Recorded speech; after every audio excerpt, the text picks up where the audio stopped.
You are live na. Hi everyone, welcome. This is Prof. Wen. This is actually my first time to do the live streaming. And before I will start my topic, so let me introduce to you my background. So I am Dr. Winifreda Jacob Kaluya, graduate with the Doctor of Philosophy in Nursing, major in Nursing Administration at Our Lady of Fatima University, Valenzuela City.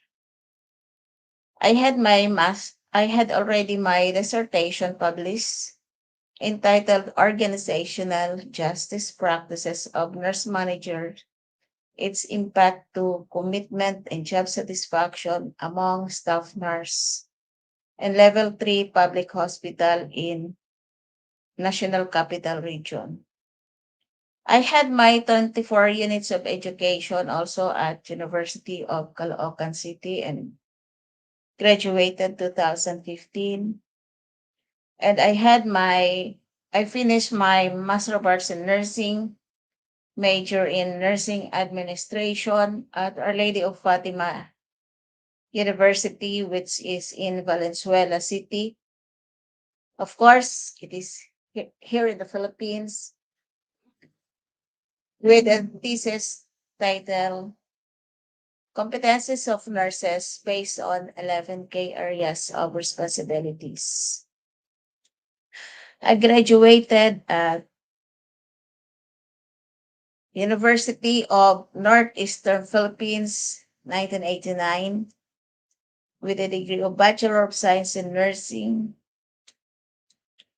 And for my experiences, presently I am an associate professor at University of Caloocan City. I started September 1 to present. And I am also connected at University of Makati as assistant professor 4. I started to work in Makati February 1, 2021 up to now. Prior to my University of Makati, I also worked in City of Malabon University last September 7, 2020, and I ended January 2021. And for prior to that, I became the assistant professor to at University of Caloocan City. Year first started 2015 and I ended August 30, 2021. And for my experience abroad, I worked in abroad as a staff nurse for 13 years. I started to work abroad 1995 and I worked in Dr. Bach's Hospital to 2001. And from 2001 to 2003, I worked in King Fahad Armed Forces Hospital, which is a military hospital. I started 2001 to 2003 and 2004 to 2009. I work in King Faisal Specialist Hospital and Research Center, Jeddah also. So I had my 5 years experience in King Faisal as a staff nurse. So, okay. So that's it. Now I'm going to discuss to you about health tips.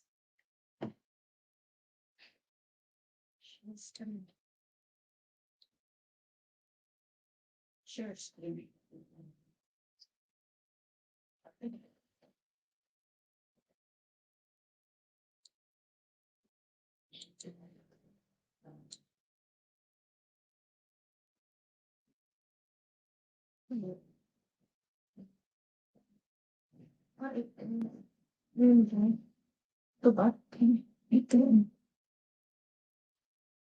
Yeah, there is the when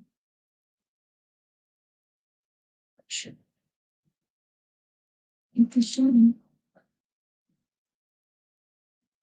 Kita mo.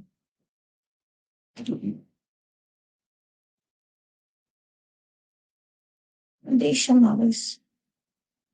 Hindi, nahuhuli lang 'to, eh. Ano, nauuna ka diyan kasi ikaw nasa work ko, eh. Oo. Baka hindi, kaya ano ba? Ay, wait lang.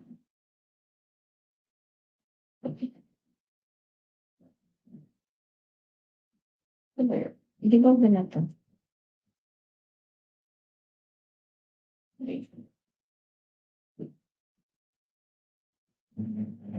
Hindi ito. Hindi ito. Basta.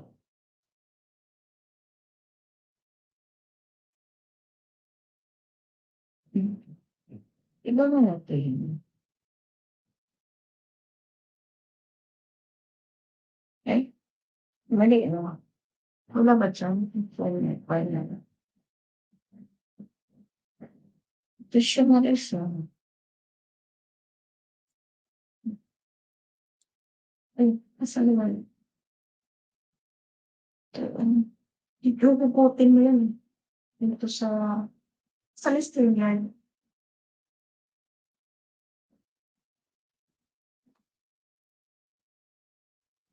Streamer.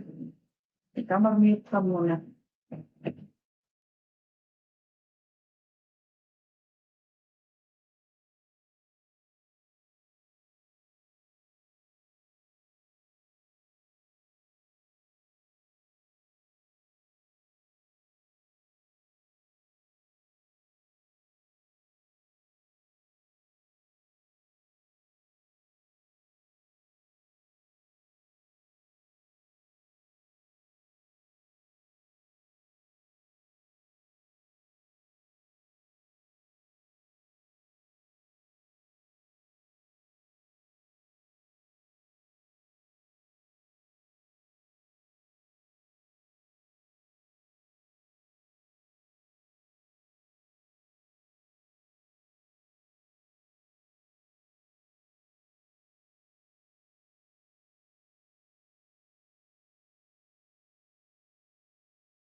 Unmute ka na. Start na ako. Pero bakit? Pwede ka mag-greet sa mga viewers mo. Bakit iba to? Hi, good afternoon, everybody. Thank you for watching my lesson.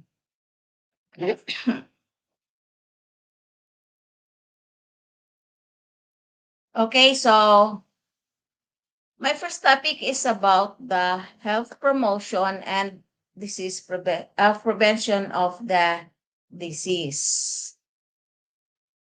Okay, so it says health promotion and prevention of the disease is program focused on keeping people healthy. And health promotion program aims to engage and empower individual communities to choose healthy behavior and make changes that reduce the risk of development, chronic diseases, and other morbidities. So what does it says here? So meaning, so we need to have the healthy lifestyle. When it speaks to healthy lifestyle, what does it say? So let us first start with the nutrition. So we all know that nutrition is very important to each and every one of us. And this is actually about eating a healthy diet and balanced diet. Food and drink provide energy, and the nutrition you need to be healthy.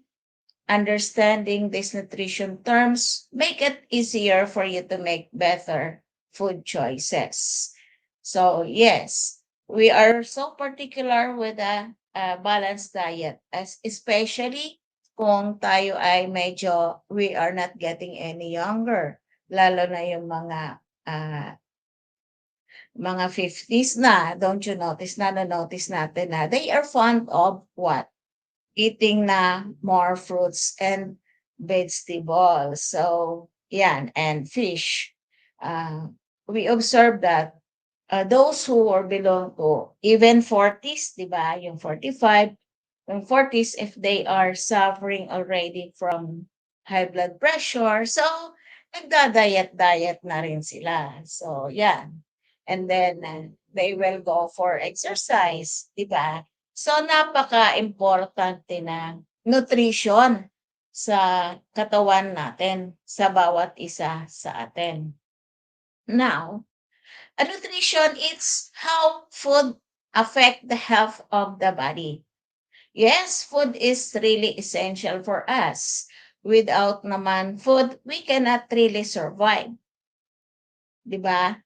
With over eating naman of food, that is so difficult for us. So, and it is very danger for us, 'di ba? So, food is really essential. If the food is essential, so lugaw is essential also. So, food is essential. So, kasi lugaw is food. So, it provides vital nutrients for survival and helps the body function and stay healthy. So, food comprised of what?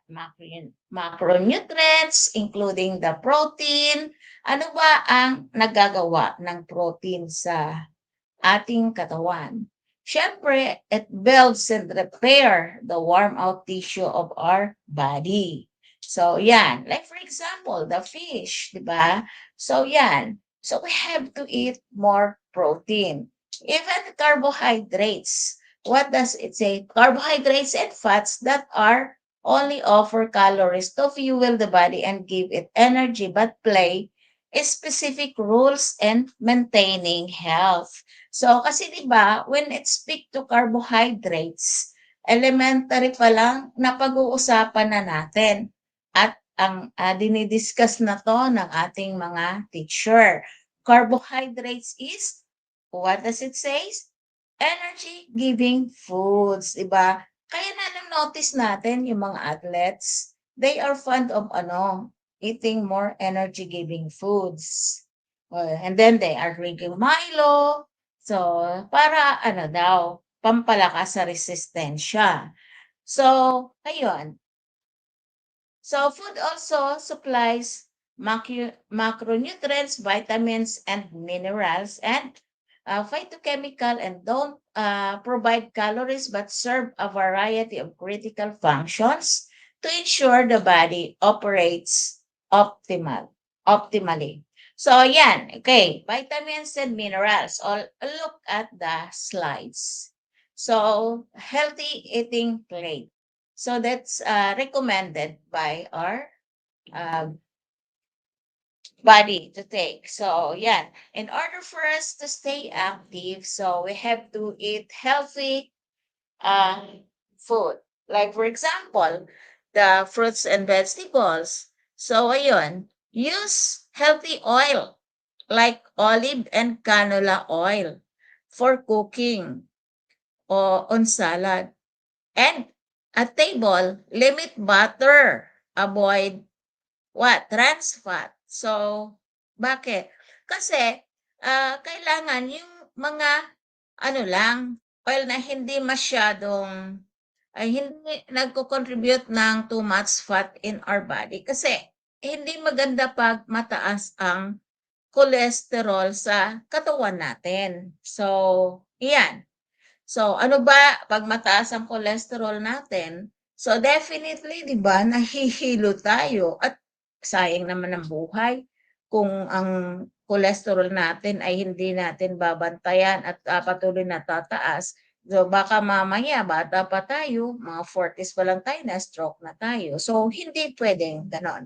So, you have to minimize and you have to use the oil like the olive oil and canola oil.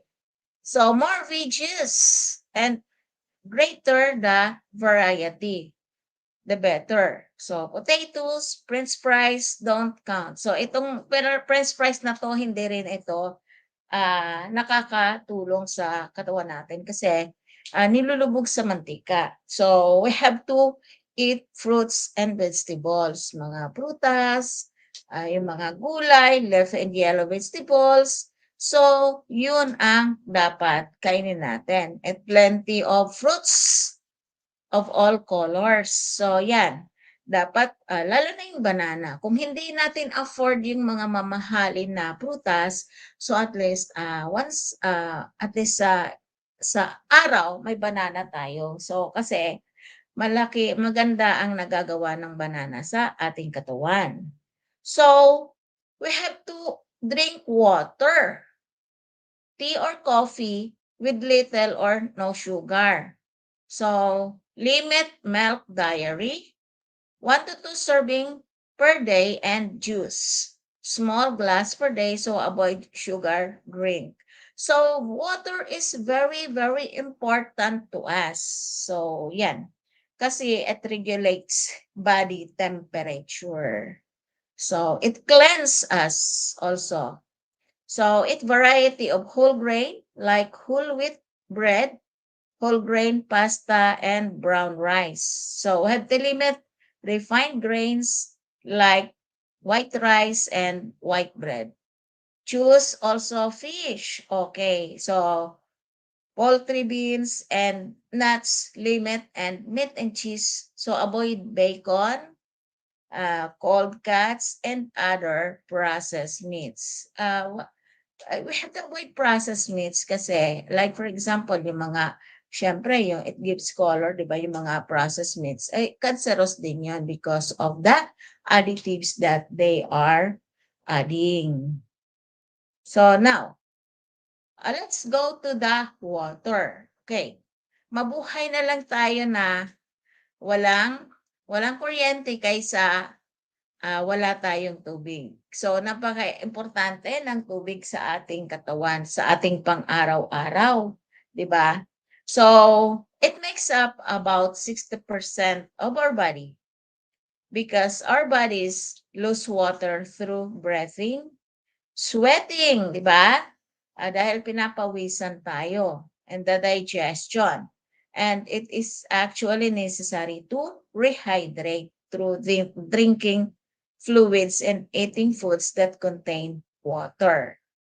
So, drinking water helps maintain balance the body fluids. So, syempre, actually, we have to require na 2,000 to 3,000 ml of water a day to prevent us from dehydration. So, it cleanses us naman, di ba? So, the functions of these body fluids include the digestion, yes, absorption, circulation, kasi uh, pumapasok sa circulation ang ating water. Creation of saliva, transportation of nutrients, and maintenance of the body temperature. So it made up of hydrogen and oxygen, the water, and exists in gaseous, liquid, solid states. Water is one of the most plentiful essential compounds and usually as a liquid or earth surface under normal conditions, which make it invaluable for the human uses. And as plant and animal habitat, water in the body, water serves a number of essential functions to keep us all going. 'Di ba pagising pa lang natin sa umaga, 'di ba? Kailangan tayo ay magmumog na. O di, we need water. So, pagpunta pa lang natin sa CR, kung may human tayo o tumain man tayo, so we need water to flush. Diba? Para malinis. Diba? So, maghilamos tayo. So, napaka-importante ng tubig, maging sa halaman. Diba? So, yun, napaka-importante because this is the survival needs. So sabi nga, this is very important. This is one of the physiological needs when it comes to Maslow's hierarchy of needs. So if we recall the hierarchy of needs, di ba? Need for water, to drink. Kasi syempre, pag wala, madidehydrate tayo, mamamatay tayo agad. Even right after birth, yung mga bata ay kailangan talaga ng water. So, yun. So, kailangan we have to save also water. So, yan. From saliva digestion, keeps the mucosal membranes moist. So, yan. Moist and allows body cell to grow. And then, yung mga cells na yan sa katawan natin, nagre-reproduce yan and they survive. Okay? And flushes body water mainly in the urine. At the same time, it lubricates also the joint. So water is the major component of most body parts needed by the brain to manufacture hormones and neurotransmitters.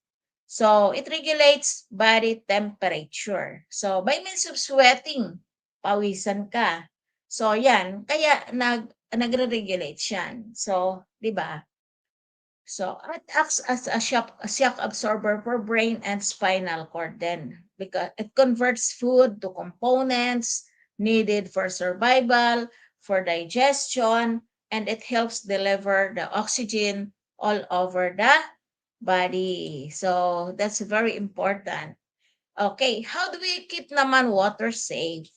So if it is in the ground or it is in the river, habang as water flows over the watershed, it picks up mga chemicals, trash, and the microbes that makes their way into our water sources. So preserving the quality of our raw water sources is everyone's responsibility.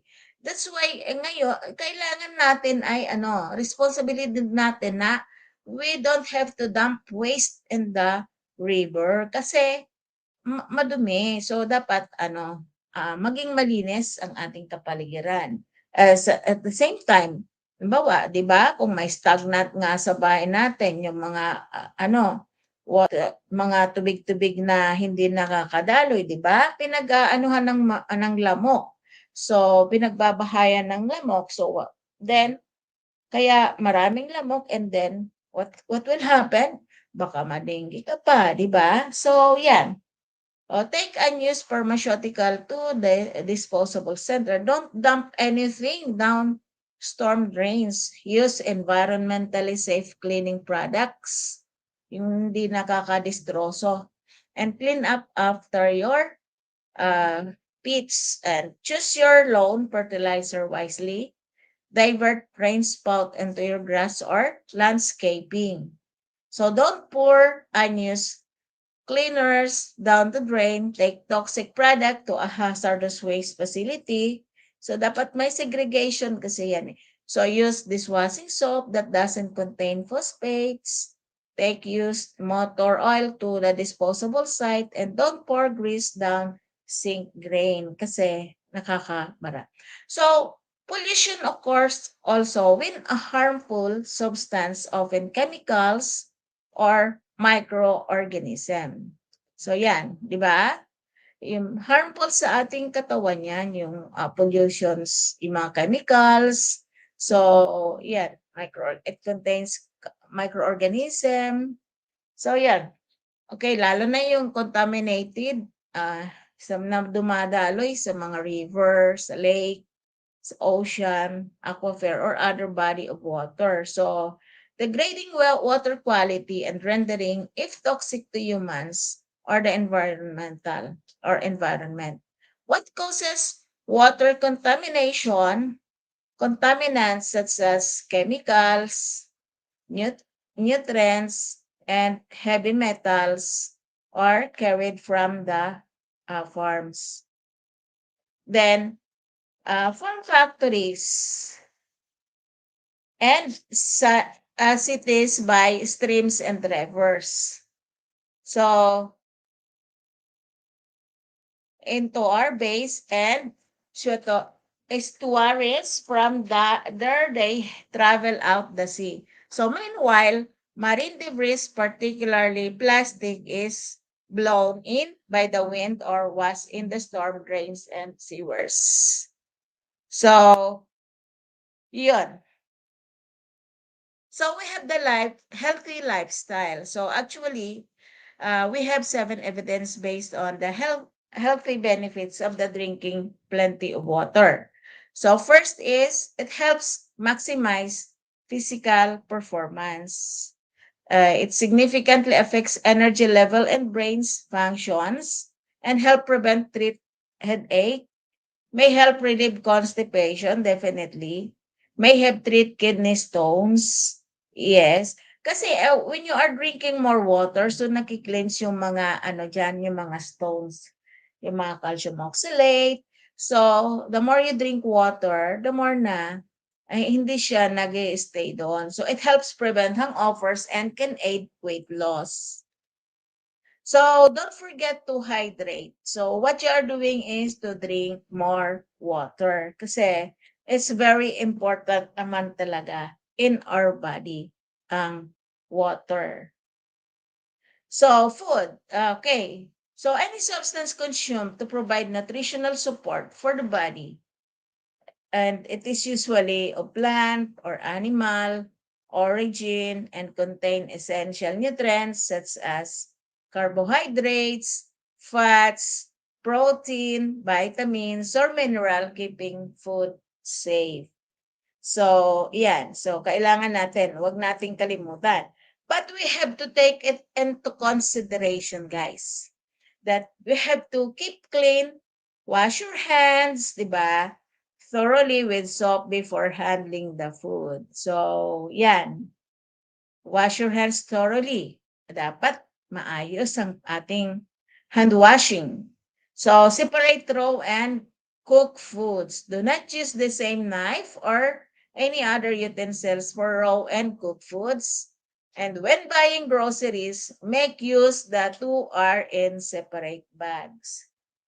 Now, cook foods thoroughly unless it is intended, such as cooking ba, medium, rare steak, yan. Make sure that meals, seafood, and vegetables are completely cooked. Dapat, well cooked siya.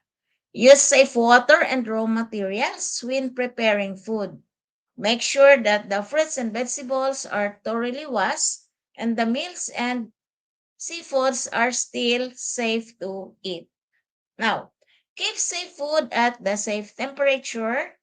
Bacteria starts to enter food 2 hours after it prepared. So now, food contamination. So we have the food contamination. Food contamination refers to food that has been corrupted by another substance. So either physical, biological, chemical types. So, yan.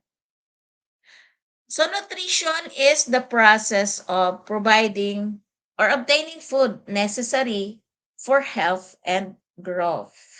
So yan, nutrients are substances that are essentially for maintaining maintenance of life and for the growth. So nutrients and provide energy, nutrients that promote growth and bodybuilding, like for example, calcium, biotin, iron, vitamin C, the selenium, the omega, the vitamin D, the vitamin B12, the copper, magnesium, riboflavin, the zinc, nutrients that regulates body function.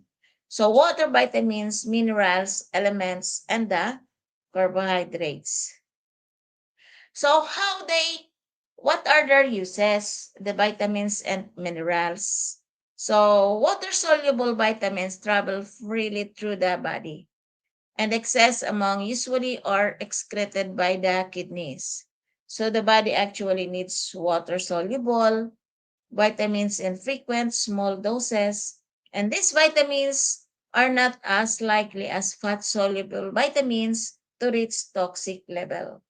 So, yung mga fat-soluble vitamins are stored in the body cells and are not exceed as easily as water soluble vitamins, and they do not need to be consumed as often as water soluble vitamin, although adequate amount are needed. And if you take too much of the fat soluble vitamin, it could become toxic. So yan, pag kumain or nag-take kayo ng mga fat soluble vitamins, yung mga excess amount. So, hindi magiging maganda sa katawan natin.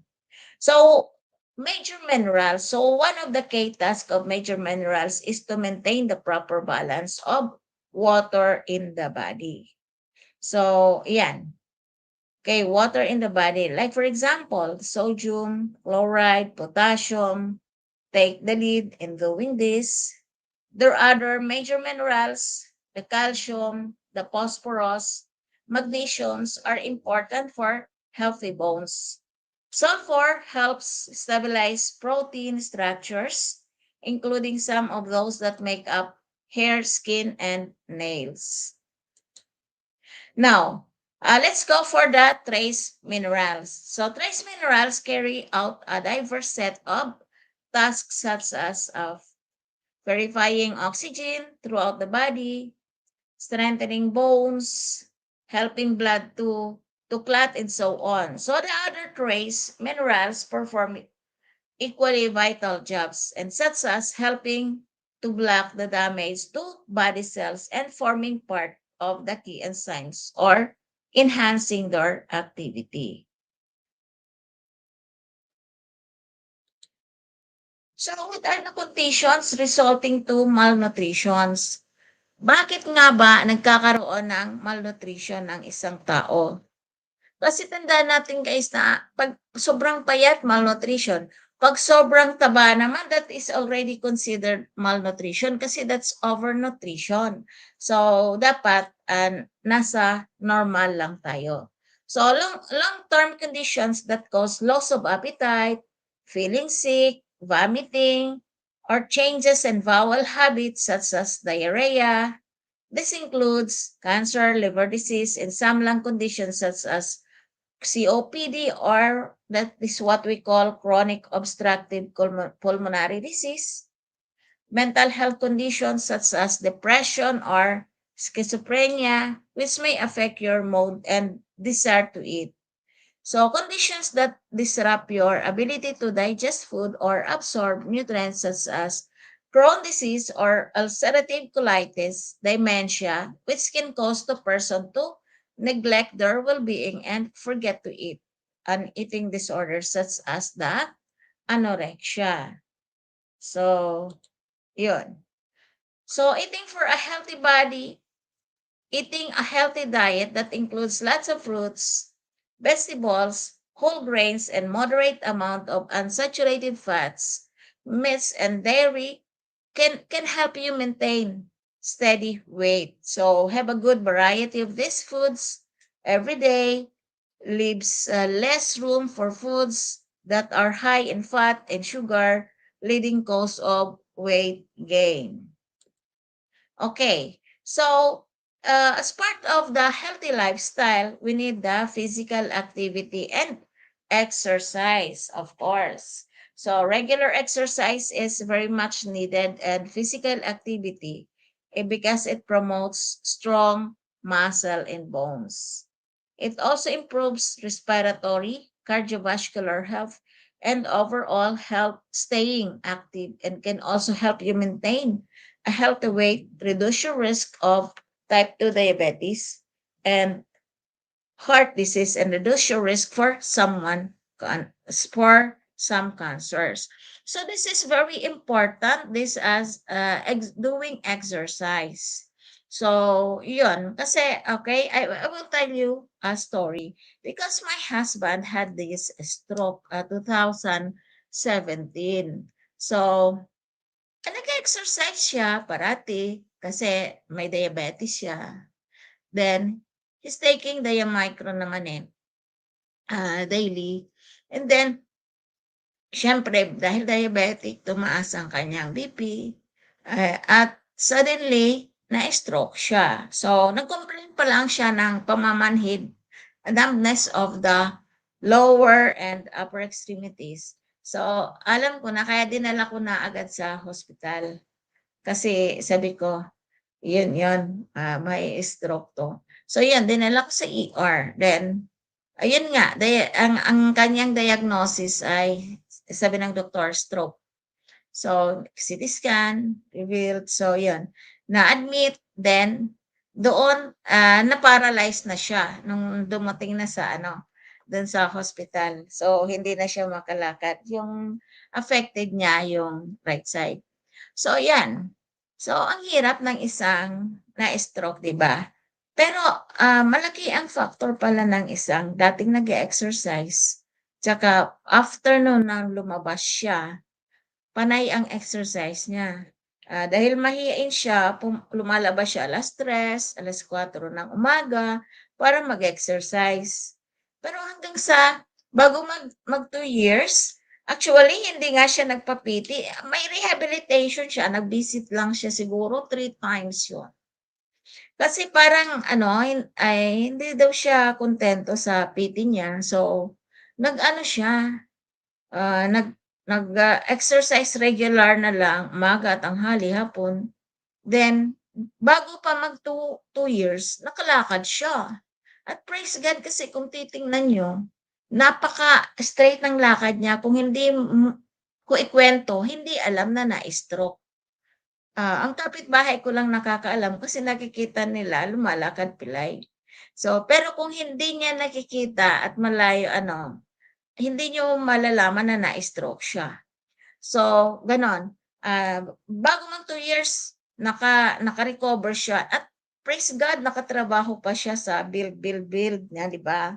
So, 'yun, nakatrabaho pa siya yung mga overpass na mga project. So, ganyan. So, kaya kailangan natin ang regular exercise. So, healthy mind and a healthy body, the only bad work is when there is no workout.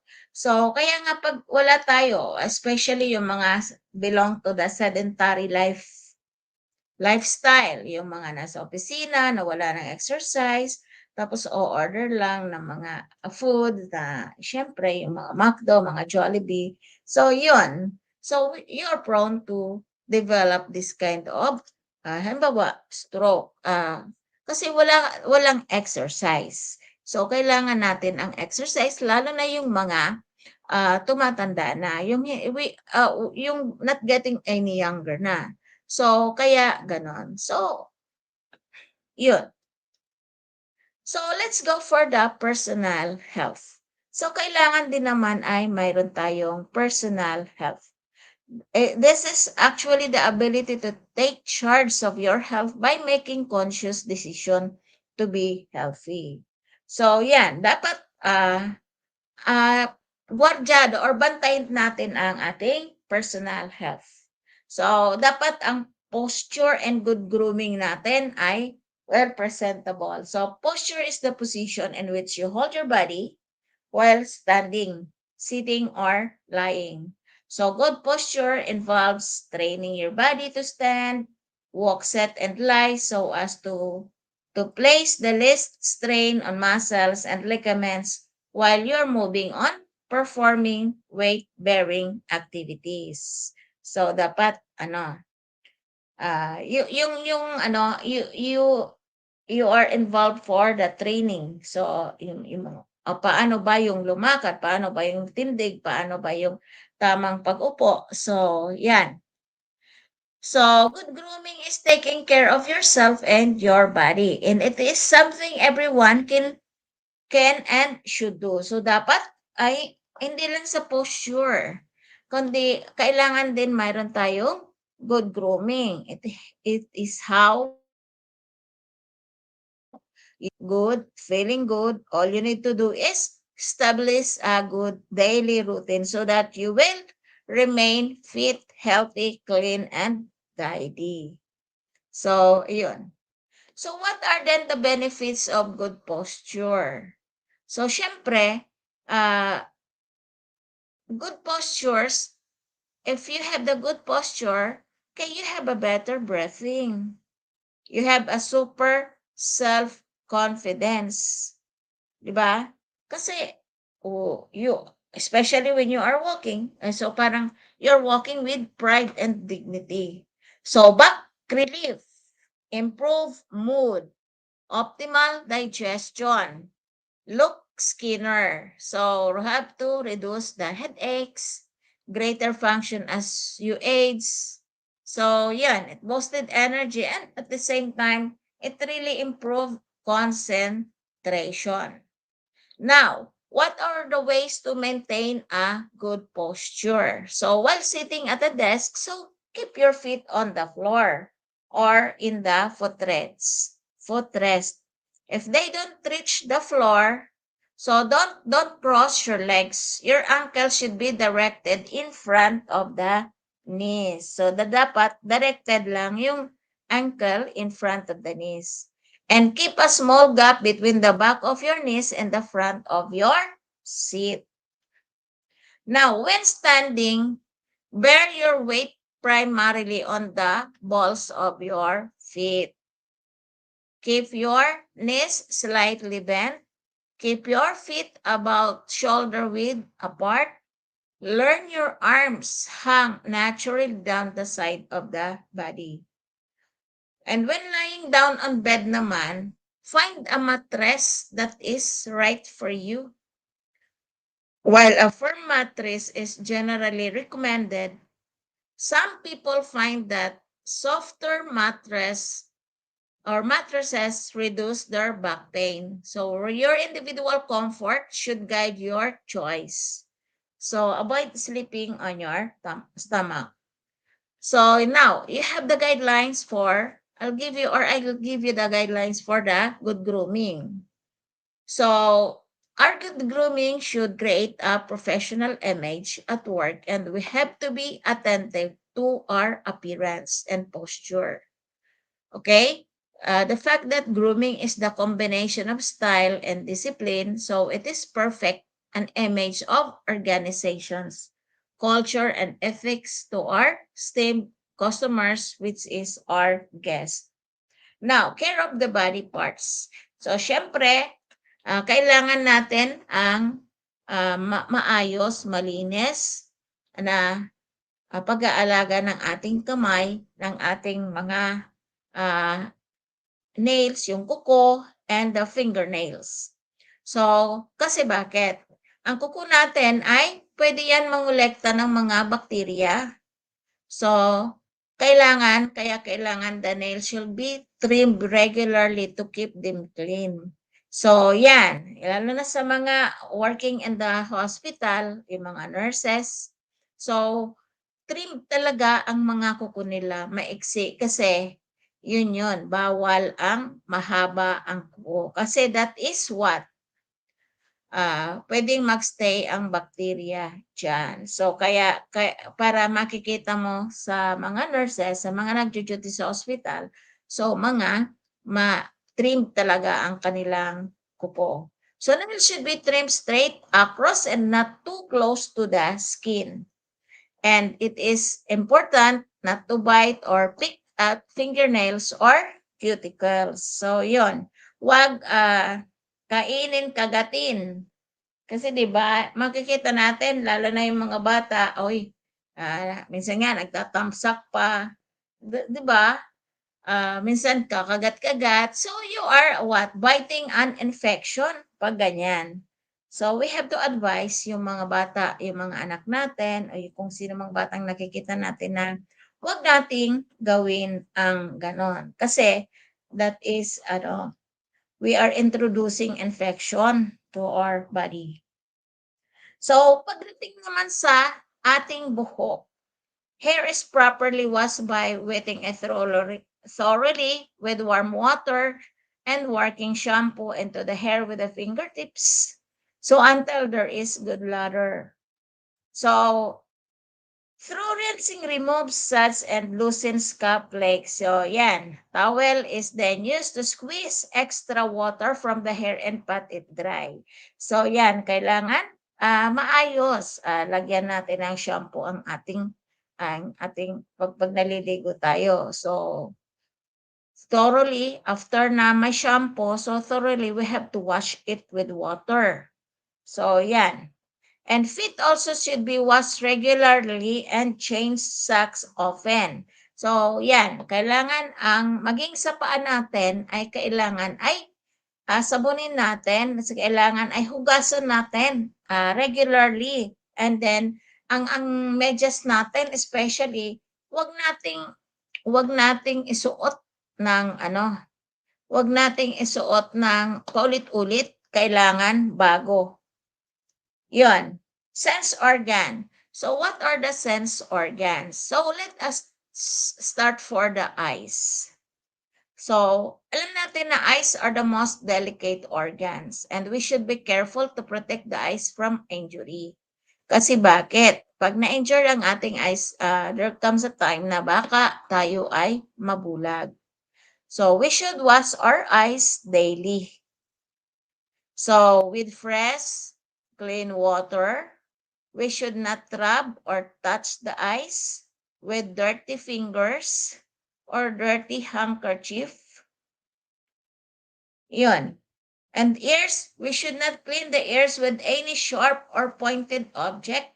Then, could damage the eardrum. So, dapat hindi pwedeng pointed object na ilalagay lang natin sa ear natin para maglinis tayo. We should cover our ears if there is a very loud sound. So, kasi bakit? Pag naglinis tayo at ang gamitin natin ay buds, hindi applicable 'yon. Kasi yung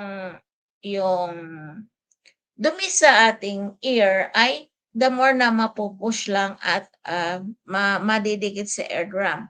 At the moment na dumikit yun sa eardrum ay makakarinig tayo ng wheezing, yung ganon. So, and that's the only thing if you pupunta ka talaga sa doktor, sa ENT doctor para maalis yun. And then, hindi naman yun agad aalisin ng doktor. Yung irrigation, no. They will give you a medication para ipangpatak 1 week.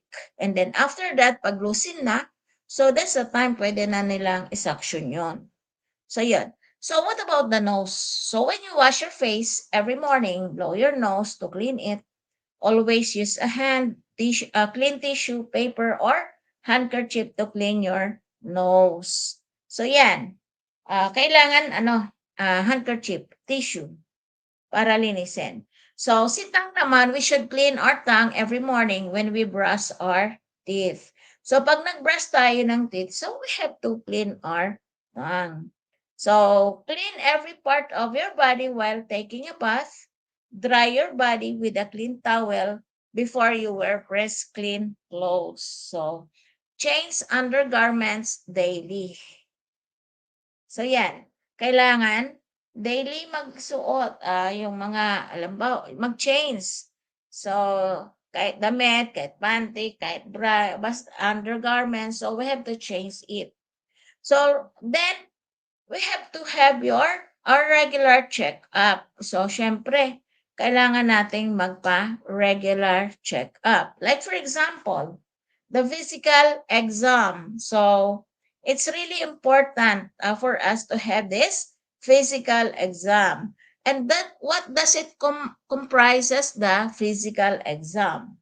It measures the important vital signs. Like for example, the temperature, the blood pressure, the heart rate, the pulse. So, and evaluate your body using observation, palpation, percussion, and auscultation. So, observation includes using instrument to look into your eyes, near ears, nose, and throat. So, napakahalaga ng physical exam so that they will gauge you if you are in the normal stage. Lalo na pag your BP. If your BP is going high and you are still a teenager, so malamang pre-hypertensive ka na. So, kailangan natin ang physical exam. So, regular check-up including health history. So, yan. In general, a medical history includes an inquiry into patient's medical history. So, syempre, titingnan natin ano ba itong ano ba yung past medical history mo? May history ka ba na ang family mo ay diabetic? So, yan. Tinatanong yan sa medical history ng pasyente. Or may history ka ba ang family mo ng high blood pressure? So, mga ganon. So, family medical history, social history, allergies, and medication. So, the patient is taking or may have. So, may allergy ka ba? That's why kung nasa hospital nga tayo, if the doctor will give antibiotic or anything, so tatanungin, may allergy po ba kayo sa gamot? Para we will be aware kung may allergy, para ma-aware sila kung ano ang ibibigay nila. Now, let's go for the health appraisal. So, health appraisal, this refers to series of procedure to assess or determine the health status of the students based of teacher's observation, the screening test, the health history. So, yan, or medical records, medical and dental inspections, and psychological tests. Also, they are dependent upon the cooperative effort of parents, teachers, physicians, dentists, health educators, nurses, and other school program. So, naalala ko nga when I was elementary. So, yun. Pinapapunta kami sa dentist para linisin ang aming mga ngipin. And then, may nagpupunta sa amin ng mga city health na mga nurses. Nagbibigay sa amin ng vaccination, yung mga and then, nagpupunta, okay, deworming. So, mga ganyan. So, they have their program.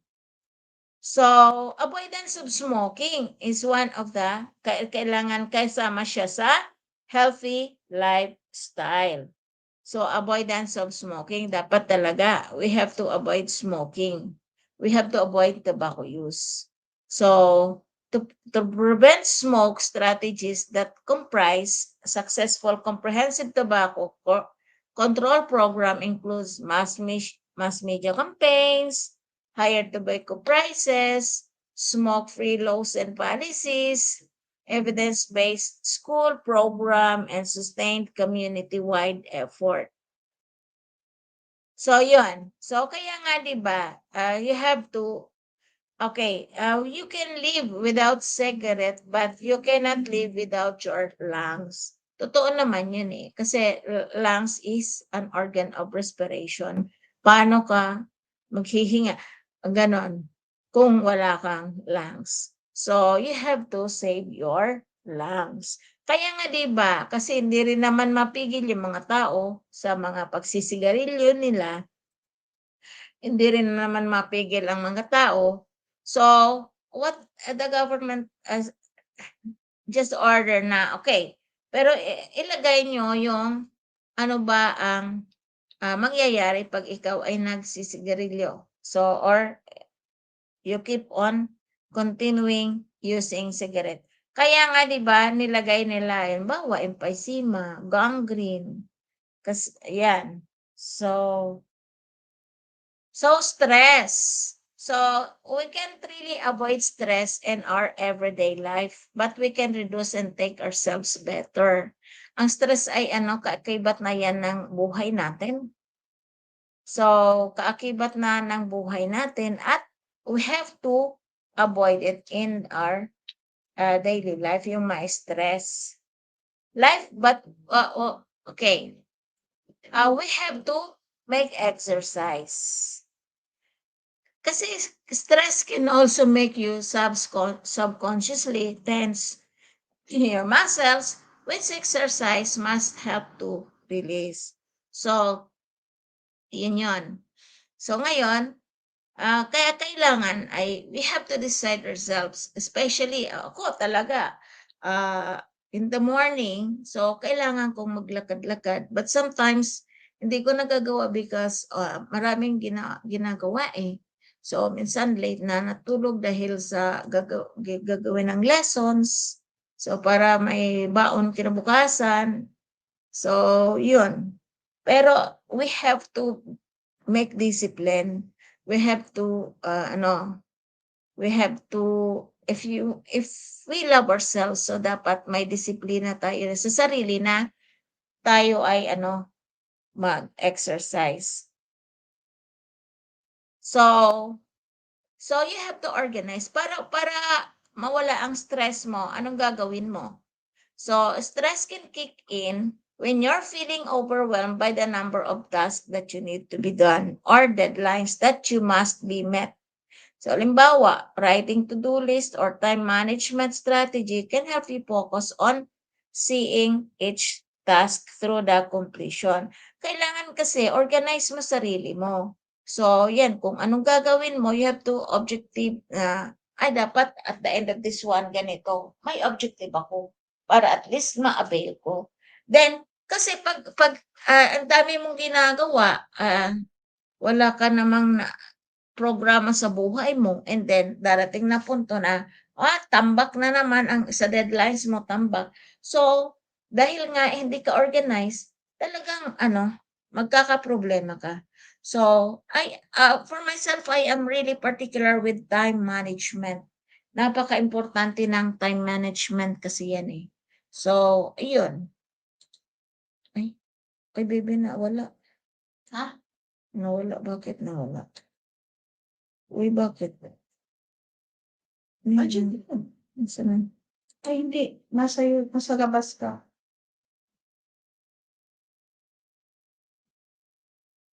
Wait, wait.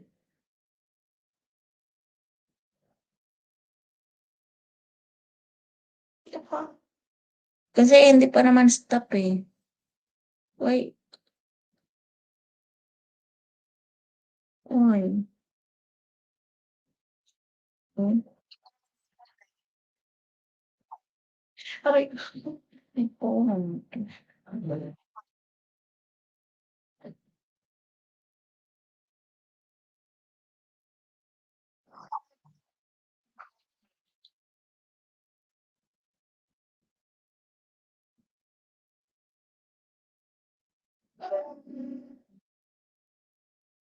Saan? Saan yung string yard? Nandito ka pa eh. Balik ka lang doon sa string yard.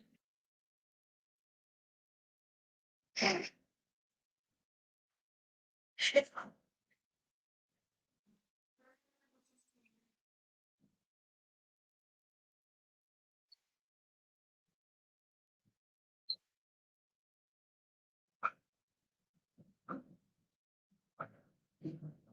Ay, inapit ko na.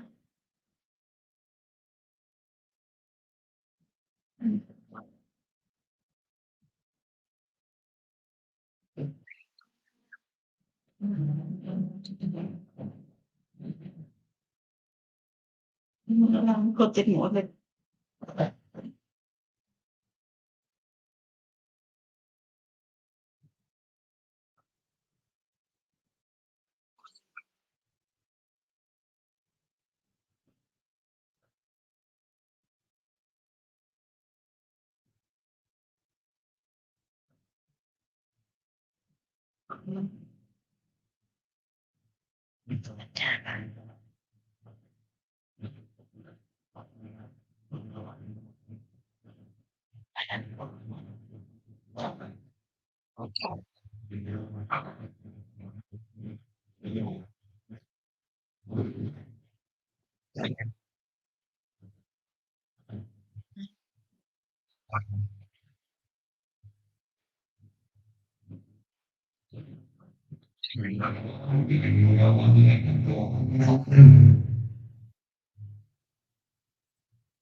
Nauulit.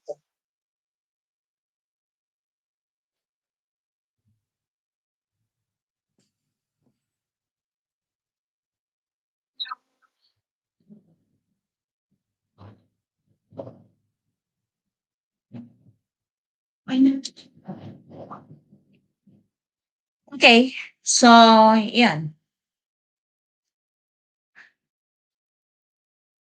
Sorry for the technical error. So let's continue. So yeah.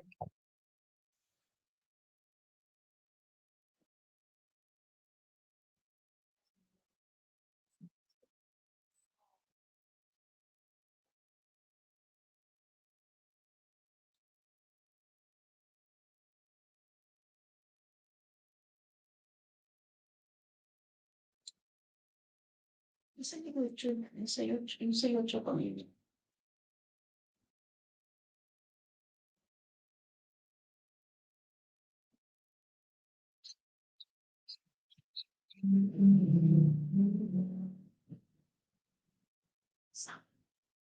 Diyan yan. Okay.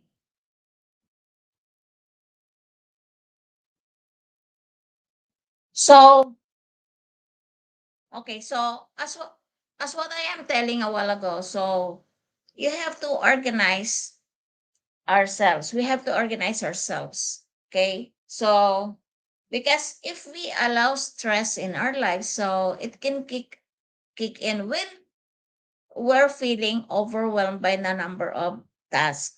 So we need to be what? To be on deadlines. Dapat alam natin, ano ba ang deadlines nito? So, kailangan ma-met natin ang deadline. So, time management ang pinakakailangan para at least, masabi natin na tayo ay organized. So, writing to-do list is very important. Time management is very important. So, strategy. We can help you focus on seeing each task through completion. So, yan. Kailangan lang ay napaka-importante ng time management sa buhay natin. So, yan. So, breath, stress and anxiety can affect how you breathe, di ba? Pag stress tayo, parang so, nakikita rin ng kung papaano tayo nagbe-breath. So, which has overflow on effects on how your body and mind feels. So, taking a few deep breath can help slow your breathing and heart rate, relax your muscles, and calm your mind. So, yeah, we have to meditate. If you haven't tried mindfulness, meditation, or relaxation exercise yet, there's no better time to start. Scientifically proven to help decrease and manage stress and promote mental well-being. And these tools are useful for when you are experiencing stress and as prevention tools in time when you're feeling well. Now, maintenance of health. So, preventive exams and health maintenance visits. So, routine preventive exam is technically defined as periodic comprehensive preventive medical evaluation management includes the following. So, yan. Yun nga, as we have mentioned a while ago. So, past medical, social and family history, complete physical exam, review of body system, and review of medication and administration of immunization. So, for the newborn screening, okay, so the newborn screening is in a public health program for screening an infant. So, shortly after birth, for conditions that are treatable but not clinically evident in the newborn period. So yan, yung mga bata, nag-newborn screening sila. So whether it is in the hospital, so they are they are doing the newborn screening. So it identifies the condition that can affect a child's long-term health or survival. So mas maganda na yung early detection and intervention that can prevent death or disability and enable children to reach their full potential. So this is how it looked like when for the newborn screening of the infants. So yeah, then after that they have to have the immunization. Immunization is a process by which a person becomes protected against the disease through vaccination. And this term is often used interchangeably with vaccination or inoculation. So, right after birth pa lang, syempre, ang baby ay nagkaka-receive na ng BCG or Bacillus calmette-guerin. And after that, they will schedule for immunization, like for example, the hepatitis B, the first dose, second dose, and third dose. And they will give also the oral polio vaccine, yung mga ganon. So, yan. So, vaccines are the best way we have to prevent infection. And the successful immunization program depends on the cooperation of the every person. So, cooperation talaga ang cooperation, it's the one that matters most. The vaccination prevent you or your child from getting disease for which they are often no medical treatment. And this illness can result in serious complication and even death. So, yan. So, this is how it look like. How the baby, kung paano binibigyan ng vaccination or immunization. So, breastfeeding, so yan. Breast help keeps our baby healthy breast milk. So, it protects against the allergies, sickness, obesities, and protects against diseases like diabetes and cancer, protect against infection like ear infection, and it is easily digested, no constipation, no diarrhea, or upset stomach. And it binds a close relationship with the mother and the baby. So, napaka-importante ng breastfeeding as compared to the yung mga milk na ready na lang. So, yan. Breast milk contains antibodies that help the baby fight off viruses and bacteria. So, yan. Sabi nga natin kanina, close relationship bonding with the mother and the baby. And breastfeeding lowers your baby's risk of having asthma or allergy. And babies who are breastfed exclusively for first 6 months without any formula have fewer ear infections, respiratory illness, and bouts of the diarrhea. So that is how it look like about the breastfeeding. So, yeah. So there should be promote family environment that support healthy development. Like, for example, early childhood home visitation. So, yan. Ginagawa naman yan, yung early childhood home visitation, yung mga sa health center. So, may mga programs sila dyan kung anong schedule nila sa araw. So, maybe there is early visitation or childhood home early visitation or because of the vaccination. So, sila ang nagkakaroon ng ini-schedule nila. So, parenting skill and family relationship program. So sometimes they are having this this educational seminars, yung mga ganyan about the skills, ano gagawin ni mother regarding the uh, sa kanyang baby or in order that uh, para ma-take care niya masyado ang baby and to have a closer relationship and provide quality education early life. So ito yung preschool enrichment with family engagement. So yan, quality education early in life. So yan. So you have the strengthening youth skills. So this is universal school-based program. So there is also na yung mga programs regarding the youth. So yan, ginagawa nila. And connect youth to caring adults and activities like after the school programs. So yan, create protective community environment like what do you call this one? Modify the physical, social environment, reduce exposure to community level risk, and straight outreach and community room change. So yan, protected community environment. So yan, intervene to lessen harm and prevent future risk. So treatment to lessen the harm of violence exposure, and there should be a treatment to prevent problem behavior and further involvement violence and hospital community partnership. So yan. So yan, prevention of common diseases. So how to prevent common disease? Okay, so you have to avoid tobacco use. Yan. Kasi when we are in excess of taking in tobacco, like for example, smoking, so that is a contributory factor for us to have the cancer of the lungs. So maintain a healthy weight, maintain daily physical, maintain a healthy weight by doing more or daily exercise and maintaining your diet, of course, by avoiding too much fat in your body.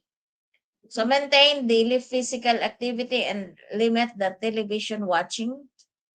So eat a healthy diet. So yan, kailangan ang healthy diet.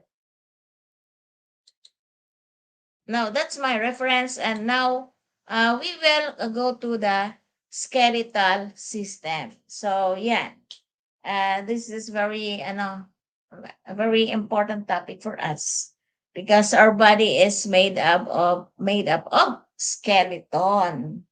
So, yeah, we cannot really survive without these parts on our body, the skeleton. So, yeah. What is then the functions of the bone? And how many bones do we have? Of course, we have 206 bones. So, functions of these bones, mainly, they are supporting our body. Yes. And they are what? Kasi pagtindig natin, di ba? Si humerus and tibia fibula, di ba? So, yun. Pagtindig natin, si femur, tibia fibula. So, yun. Protection of soft organs. Yan. Nagpo-protect sa ating organs. Like for example, sa ribs natin, nandun yung heart natin, nandun yung ibang organs natin. So, napo-protect ng ribs natin. So, movement due to attached skeletal muscle. So, movement. Yan, sa paglakad natin. So, storage of minerals and fats inside the bones and blood cell formation. So, yun ang functions ni bones. So, akala natin, yun lang yun. Pero napakahalaga pala ng bones sa ating katawan. So, yun. And actually, as what I have mentioned a while ago, the skeleton has 206 bones. Pag adult na tayo. So, yun. Two basic types of bones. You have the compact bones and the spongy bones. So, this is the compact bone considered as homogeneous, and spongy bone is small like needle pieces of bones and many open spaces. Now, classification of bones, we have what? According to long, short, flat, irregular. Eh, ano ba tong mga long na to? So, syempre si long, bones are longer than they are wide. So, ito yung bones ng arms. Ito yung mga bones ng legs. So, when it comes naman to short bones, so usually, square siya ng kanyang shape. And this actually cube-like, twist, ankle, and what about the flat bone? The flat curved skull sternum, so it's irregular, odd shape, and the vertebra pelvis. Actually, we have spinal column. So we have the 7 cervical, 12 thoracic, 5 lumbar, 5 sacral, and 1 coccyx. So yun yung mga bones na nasa likod natin. So let's continue. So yan nga, sabi natin, classifications ng bones. How is it classified? So it's according to the basis of shape. So silong bones, like for example, humerus ang tawag niyan. So yan yung sa kanyang arm. Yan.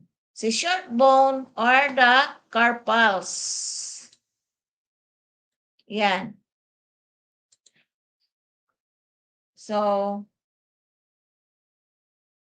carpals. Si flat bone naman ay yung nasa head niya. Like for example, parietal bone of the skull. So, flat bone. Yun ang tawag nun. So, tawag naman si irregular bones. Ito yung mga nasa vertebra. So, yung irregular, yung shape kasi, kaya tinawag na irregular. And then si carpals naman, ito yung belong sa wrist sa ating kamay. So, yun. Now, we have the division of the skeleton. So, how is it naman pala divided? So, the axial skeleton blue, divided into 2 divisions, which is the axial, and the appendicular. So, pag sinabi nating axial, so si axial is, like for example, yung skull, yung spinal column. Then, yun, si appendicular. Example naman ito ay yung leaves and the girdle. So, yan, appendicular, leaves and the girdle. Now, pagdating naman it supports and protect the organ of head and neck. So, itong axial na to. So, you have the axial skeleton. What does it includes? Ano nga ba ang kasama ni axial skeleton? So, syempre, yung skull bones. So, actually, may mga parts pa yan ng skull bones na yan. So, there is cranium and the facial bones. So, after that, there is the hyoid bone. Si hyoid bone, yun yung anchors the tongue and the muscles. Now, associated with swallowing vertebrae, column, vertebrae, and disc, so we have the what? Bony thorax, ribs, and the sternum. So, bony thorax, rib, and the sternum. So, si appendicular, so if you can see the slides and observe the slides, so si appendicular skeleton includes the bones of the limbs, bones that anchor them to the axial skeleton. So, anong include ni appendicular naman? Ito yung shoulder girdle. So, shoulder girdle, like for example, yung clavicle. So, mayroon din naman dito, ito yung clavicle. Yung parang pag-ganon dito sa harap. So, yan. Scapula, upper limb arms, the pelvic girdle, like for example, the sacrum coccyx. So, sacrum is coccyx, yung pinaka baba na yan. Then, sa puwitan. And then, the lower limb or the legs. So, articulation, where joints meet, connect, and are formed. So, now, let's continue. Bone tissue, osseous tissue. So we have the heart tissue. Ito yung type of dense connective tissue that has honeycomb-like matrix internally, which help to give the bones rigidity.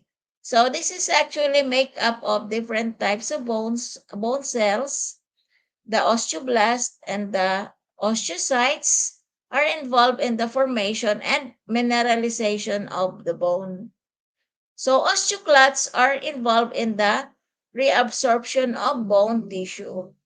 So mineralized matrix of bone tissue has an organic components of mainly collagen called osin and an organic component of bone mineral make up of various salt. So then, si mineralized tissue of two types. So we have naman the cortical bone and cancellous bone. So other types of tissue found in the bone includes bone marrow, endosteum, periosteum, nerves, and blood vessels, and the cartilage. So let's go for the joint. Let's go for the joint. So the place where two bones come together. So joint. So yan. Based on the slides, you will see the synovial membranes, the articular cartilage, the bones, the joint cavity that contains the synovial fluid. So yan. Fibrous. So ano ba at what does it ano ba ang functions? Ano ba si fibrous? Ito yung immovable, connect bones, no movement, skull, and pelvis. Si cartilaginous naman, slightly movable bones are attached by the cartilage and allow little movement, spine, or ribs. Now, si synovial naman, freely movable siya and much movement than cartilaginous joints. Cavities between bones are filled with synovial fluid. This fluid helps lubricate and protect the bones. So ito yung lubricate yung parang fuel siya, 'di ba? Lubricate. So yan. Parang nagpapadulas. So, yan. Lubricate and protects the bones.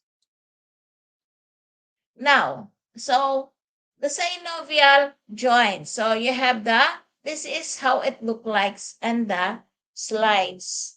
So you have the acromion of scapula, the ligament, the bursa, the ligament, the tendon sheath, tendon bicep muscles. The joint cavity contains synovial fluids, the articular, the hyaline cartilage, so the tendon of bicep muscles, the humerus, the fibrous articular, and the capsule. So based on the synovial joints, based on the, how is it, so it's based on the shape.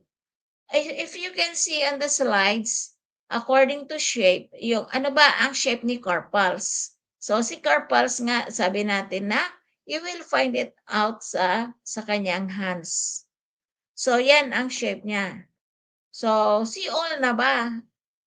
Ano ba ang shape niyan? So yan, it's look like it in the slides. Si humerus, at the same time si hinge joint. So there's also ulna radius or radio-ulna and pivot joint. So, ayan. So, types of synovial joints based on the shape, you have the metacarpals, yan, and the phalanges. So, metacarpals and the phalanges. Now, okay, you have the carpals, metacarpals, the saddle joint, and the head of the humerus, the scapula, ball and socket joint. So, yan. Yung parang, yung ball and socket joint, parang ball din siya na parang umiikot. Oh. So, hinge. That is a joint allows extension and retraction of an appendage. So, you will find it in the elbow and even in the knees. So, yun yung itsura ng hinge. So, yan siya. So, okay lang.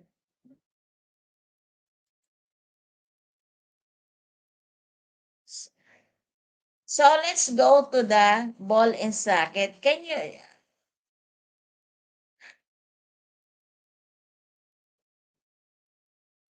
ball and socket. So yan, parang bola din naman siya. So, yan, this is a kind of ball and what?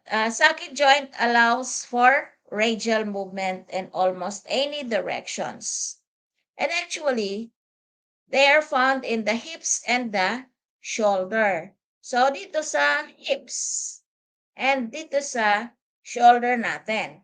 So, yan, ball. Kaya nga naro-rotate natin eh.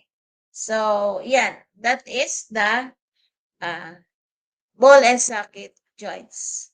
Now, gliding. So, gliding is, in gliding or plain joint bones slide past each other. So, there's mid-carpal and mid-tarsal joints are gliding joints, hands and feet. So, yun siya. So, that is an example and for the gliding. Now, sa types of joints, okay, so you have the saddle.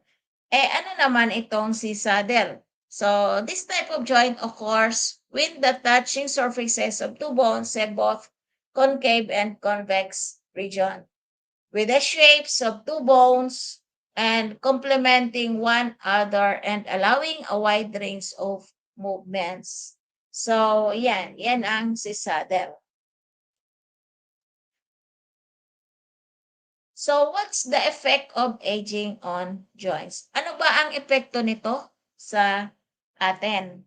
So, what then be the effect of aging and on joints? So, tissue repair slowly. So, yan. Rate of new blood vessel development decreases. So, yan. So, yung nagdi-decrease na yung pag-perform ng new blood vessels. Then, yung pagre-repair ng tissue niya sa mga matatanda. So, syempre, it moves slowly na. It repair it slowly. And at the same time, articular cartilages wear down and matrix become more rigid. So, yan. Production of synovial fluids. So, syempre, ano na rin, declines. So, hindi na rin masyadong nagpo-produce. Bawas na yung pag-produce ng synovial fluids. And ligaments and tendons become shorter and less flexible. So, yan. Yung ligaments niya, yung mga tendons niya. So, iksi na. And hindi na masyadong tulad noon na flexible as compared sa kabataan na tulad na natin na it decreases range of motion. So even sa pag-move nila, so decrease na rin yung mga range of motions nila. Like for example, yung adduction, yung abduction, yung ganon. So muscle around joints weaken then. So yan, yung mga muscles unti-unti kasi matanda na. So nagwi-weaken na siya and decrease in activity causes less flexibility and decrease ROM. So yan, dahil matanda na, so decrease na rin ang activity. So let's go to the dislocation. Ano naman to si dislocation? What does it pertains about these dislocations? What does this occur? So dislocation occurs when the bones are forced out of alignment. So usually accompanied by sprains, yan, inflammations, and joint immobilization caused by serious falls and other common sports injury. Now, subluxation, partial dislocation of the joint. So sometimes, what happened is, so yan, yung partial lang ang dislocation ng joint. So, that is what? Subluxation. So, what is then the first aid treatment for dislocation? Siyempre, hindi mo naman yan try to move kasi it will be in danger with the life of the patient. So what you should do for this one? So simply you don't try to move a dislocate joint or force it back into place. Huwag niyong tangkain na, okay, isuot natin ulit, ibalik natin. Mas akit yon sa isang tao pag nagkaroon ng dislocation. Di ba? What you can do is, kasi bakit? Magkakaroon ng damage ang joint niya and even the surrounding muscles niya. Yung mga ligaments niya, nerve or blood vessels niya. So, yun. So, what you have to do is to put ice on the injured joint. Yan. Injured. And this can help reduce swelling by controlling internal bleeding and the buildup of fluids and around the joint injury.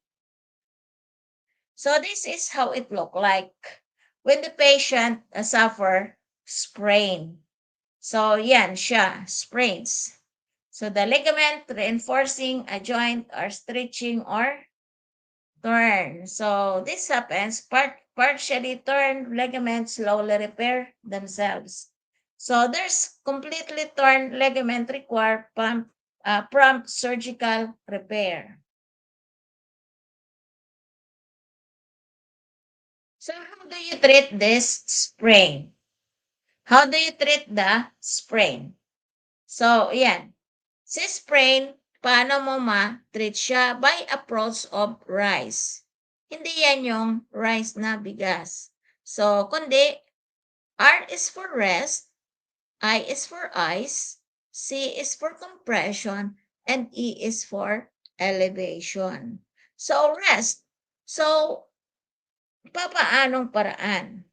So, ano ba ang dapat gawin niya para matreat ang sprain? Of course, avoid activities that causes pain or that cause pain. Iwasan lang niya yung mga activity na nagke-create ng sakit.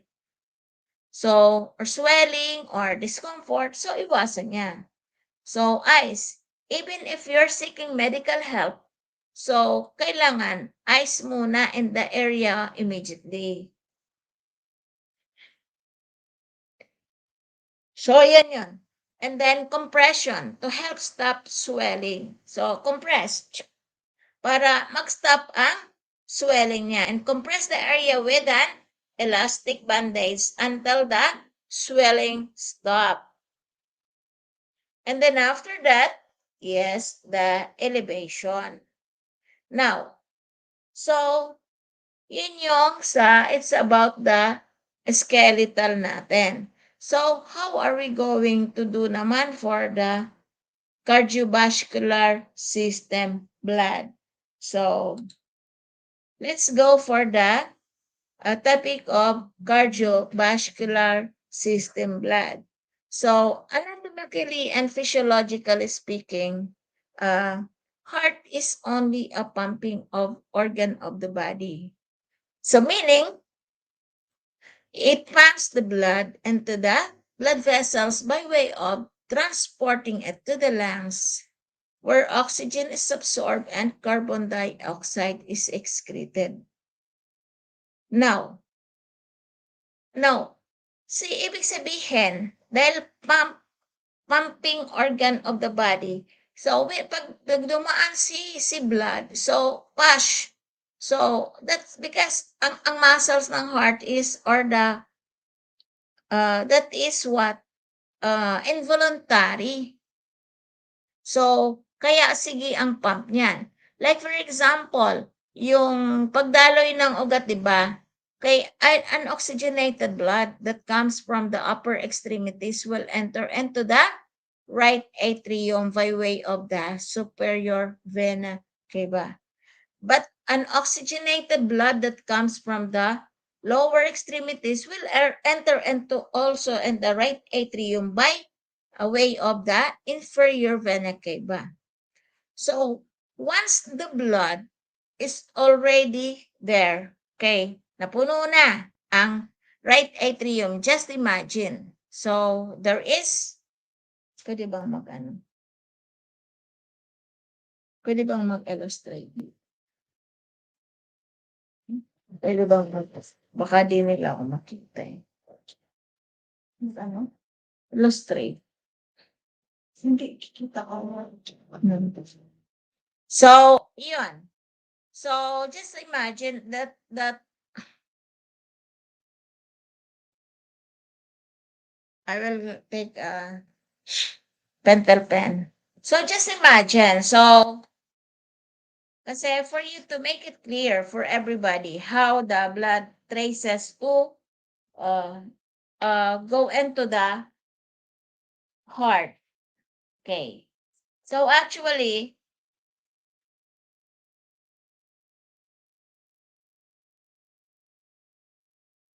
so you have what? 4 chambers of the heart. And that is what? Right atrium, right ventricle, left atrium, and the left ventricle. And as I was saying, and that's why, and as what I am saying, unoxygenated blood that comes from the upper extremities will enter into the right atrium. Right atrium by way of the what? Superior vena cava. Halimbawa, galing sa taas. It will enter here. And then, the blood naman that comes from the lower extremities will enter into the right atrium by way of the inferior vena cava. So, once the blood enter here and this will be filled up with blood automatically, what?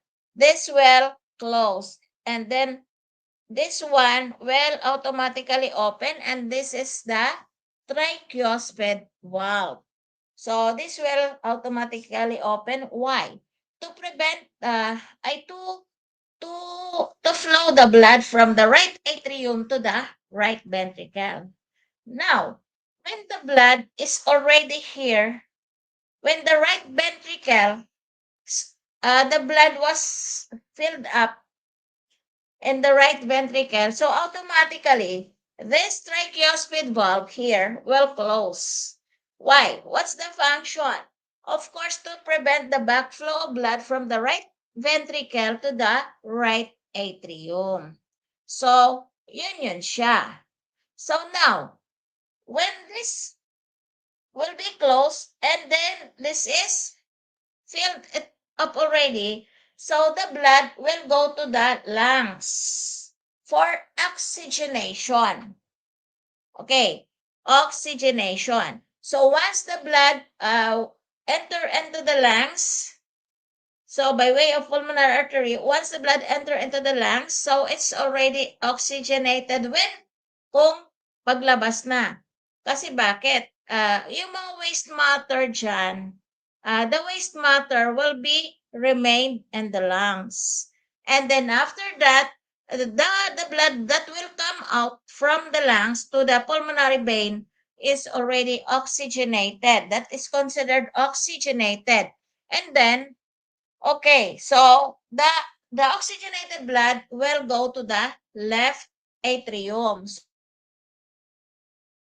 So same thing, when this left atrium filled up with blood, so automatically there is a valve here that will open, or that we call it as the mitral valve. So yan, the mitral valve will open here to give way for the blood from the right atrium to the right ventricle. So same thing, when the blood that comes from the from the left atrium, I mean, so because we are talking now in the left, so I'm sorry, so left atrium na, we are talking about the left atrium. So when the blood from the left atrium filled it up, this automatically mitral valve will open, and then by law of gravity, this blood will fall papunta na dito sa left ventricle. Then, si left ventricle, pag napuno na yan, ang gagawin naman ni mitral valve ay magko-close siya para hindi mag-backflow ang blood mula dito hanggang dyan.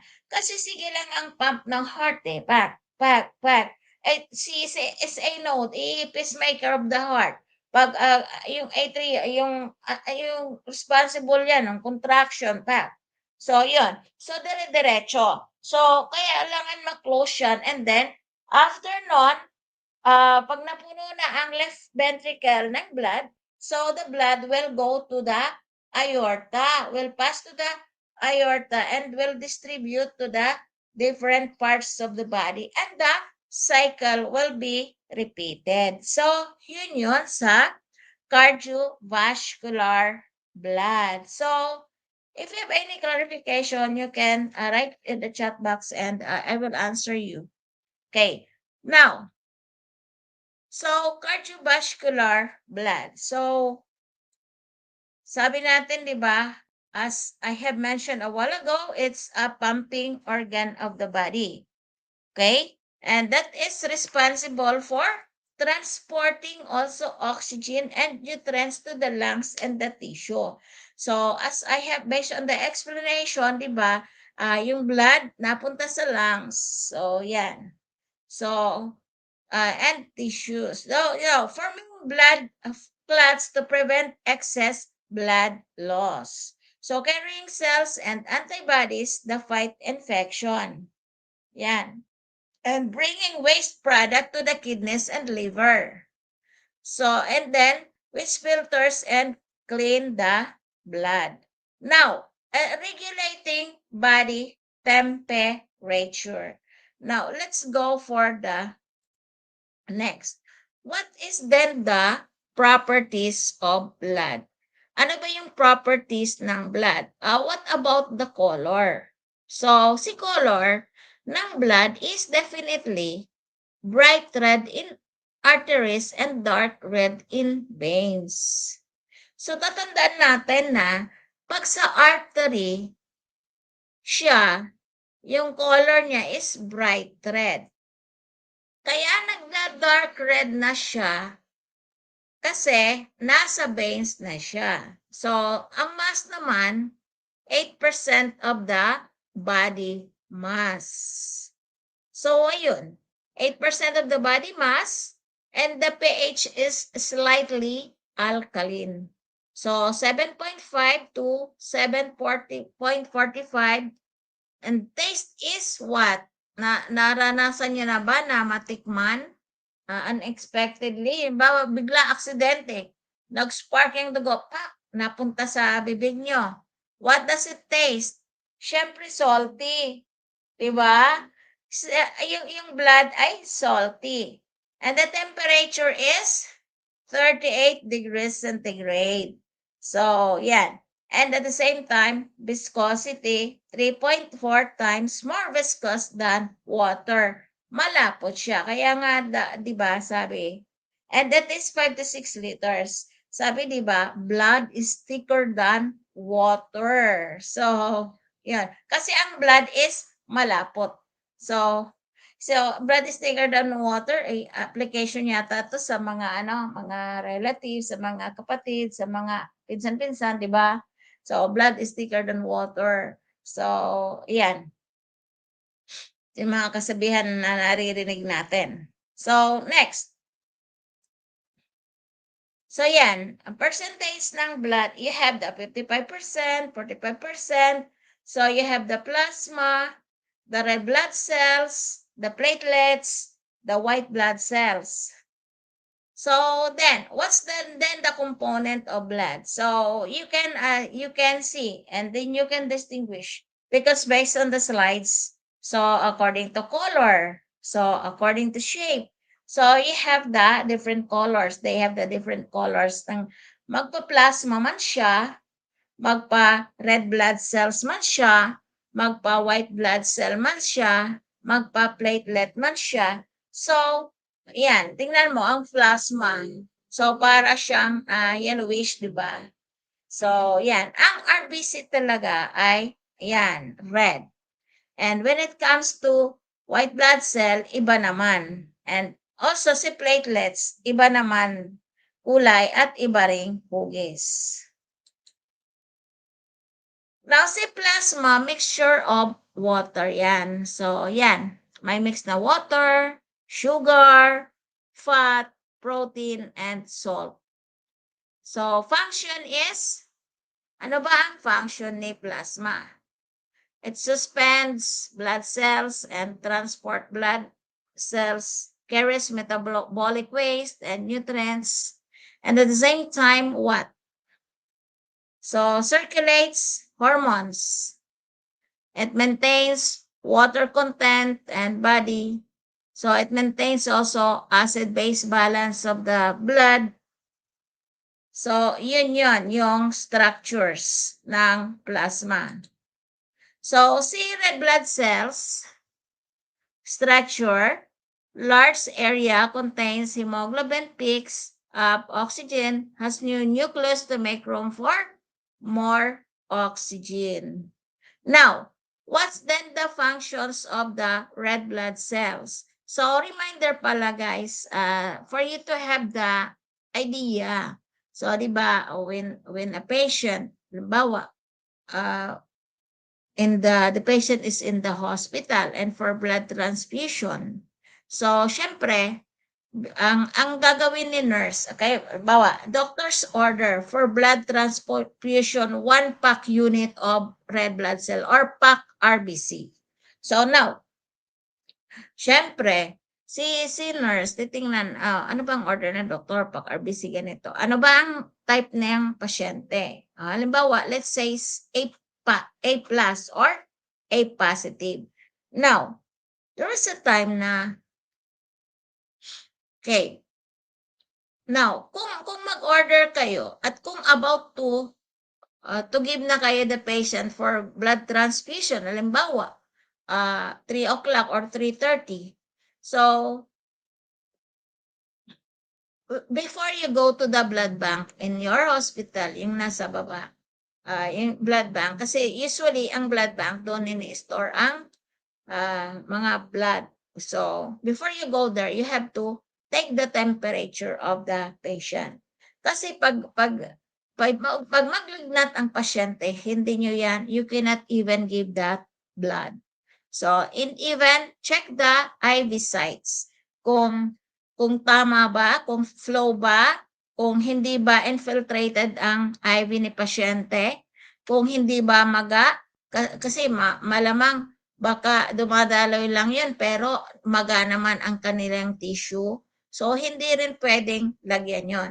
So, and remember na kailangan i-prepare nyo muna na IV is running smooth, maganda, walang obstruction, maging ang vital signs normal.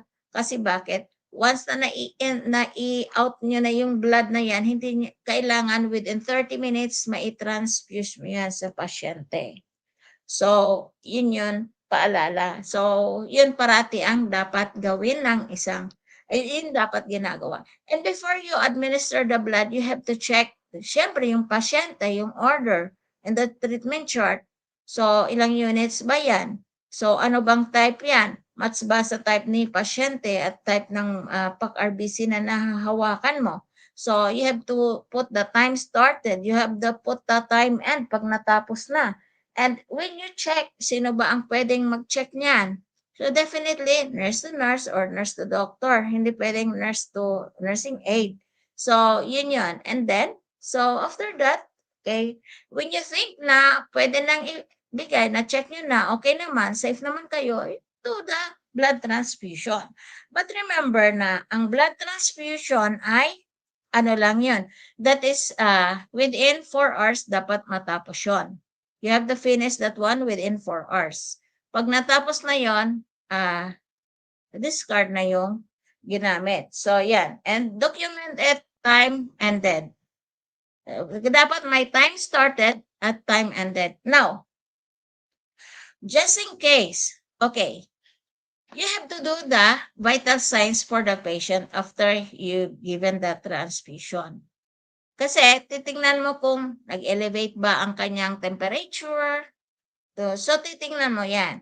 Titingnan mo na if there is any untoward signs and symptoms ba na yung vital signs ba niya, ano. So you have to do the vital signs. Then after, you stay with the patient within 5 minutes at least to observe. Then do the vital signs every 15 minutes. Okay, first every 5 minutes, then every 15 minutes, then after an hour, so every 30 minutes. So you have to ask the patient, instruct the patient if kung may kati or if the patient feels with itchiness or pangangati, kung ang pasyente ay halimbawa nilalagnat, so sabihan ka. So sabihan ang nurse. So kasi bakit? If the patient experience untoward signs and symptoms and reactions, so the nurse should be notified, and the nurse will stop the transfusion and flush it with normal saline and automatically will inform the doctor that the patient condition is the BP, the one we are giving the BP is having like this. Kung if the patient experiencing itchiness ba or nangangati or nagkaroon ba ng pagtaas ng temperature ang kanyang body. So, yun ang dapat nating i-inform sa doktor. So, yan. So, it carries oxygen from the lungs to the body and carbon dioxide from the body back to the lungs. So, ito yung sa RBC. Now, let us then go for the other. So, yan. WBC. Structures, large, flexible, covered in protein that recognize invaders. So, ito yung functions ng WBC. Pag may mga invaders na pumasok sa katawan, so nare-recognize nila at nagpa-fight out sila dyan. So, functions niya is part of your immune system, fight of bacteria and other invaders. So, yan. Sila ang sumasalakay. So, this is the type of white blood cells. You have the granulocytes, you have the neutrophils, eosinophil, and the basophil. So, ano ba ang function ni neutrophil? Siyempre, it helps in phagocytosis. Si eosinophil naman, fight against the parasitic infection and produces inflammatory and allergic reactions. So, yun ang functions ni basophil. Produce inflammatory and allergic reactions. What about naman kay agranulocytosis or agranulocytes? Si agranulocytes naman, this is lymphocytes or the monocytes produces specific immune responses like lymphocytes, the B lymphocytes, the T lymphocytes, and the natural killer cells. So, these monocytes naman fight off bacteria, viruses, and fungi. So, yan siya, yung ang type ng white blood cells. So, what about naman sa case ni platelets? So, ano naman ang case ni platelets? So, ang structure niya ay, as you can observe and see in the slides, so small plate like smallest blood cells, spherical or oval discoid, colorless, and function is adhesion. So, activation and shape change, secretion and release, and aggregation. So, napakaliit ng blood cells na to. So, yan. At colorless ang kanyang color. So, syempre, yon. Sa homeostasis naman, this pertains to balancing. So, homeostasis. So, hypothalamus, this is the one regulates the temperature and osmotic pressure. So, si kidney naman, it maintains what? Water balance. So, yon. Dapat water balance. So, si blood distribution naman, heat throughout the body. It distributes heat throughout the body. Si blood. So, siya ang nagdi-distribute ng init, okay? Distributes the heat towards the body. And that is the functions of this blood.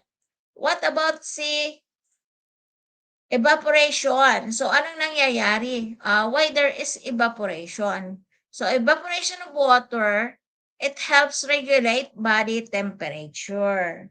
So, syempre, kaya nga napaka-importante ay yung tubig sa ating katawan kasi what?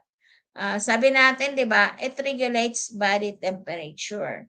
So, pag nag-sweat ka at saka more water ka dapat para pag, di ba, as you can observe, pag may lagnat kayo and there is an increased temperature. So, syempre, pag uminom kayo ng magpapawisan kayo. So, yan. So, ang function naman ni pancreas ay, it regulates blood sugar. So, yan. Nare-regulates niya ang ating mga blood sugar. Sa skeletal muscle naman, it contracts and release what? Heat. So, yan. Yan siya. So, yan. Yan ang homeostasis. And then, what?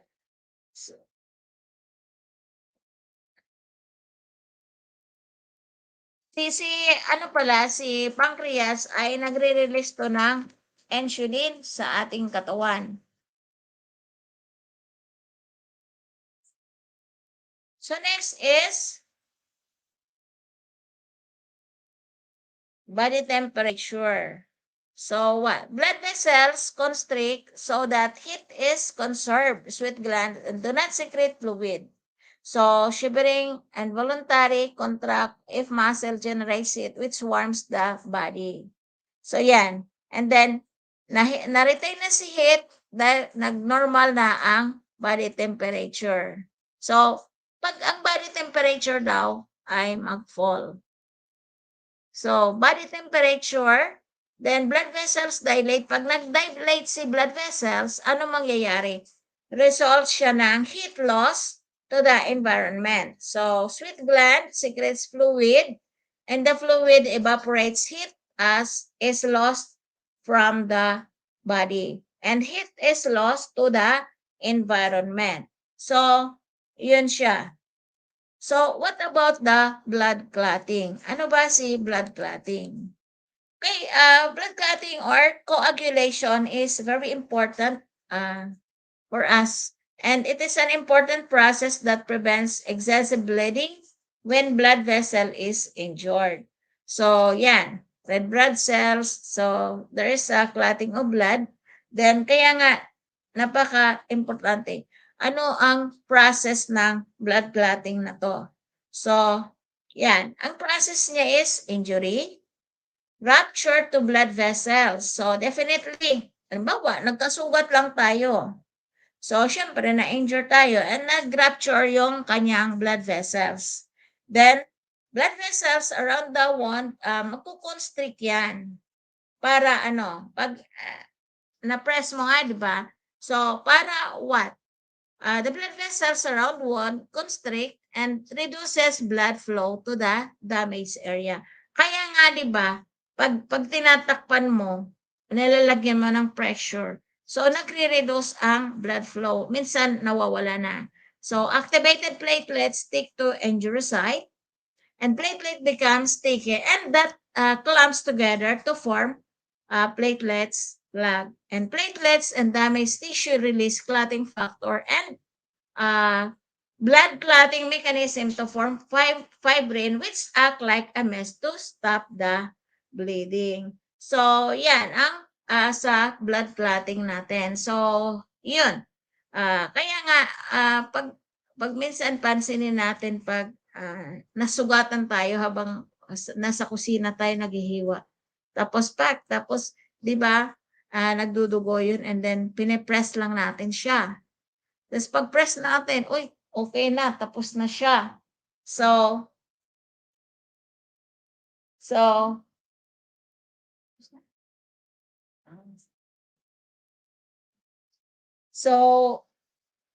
yun yun.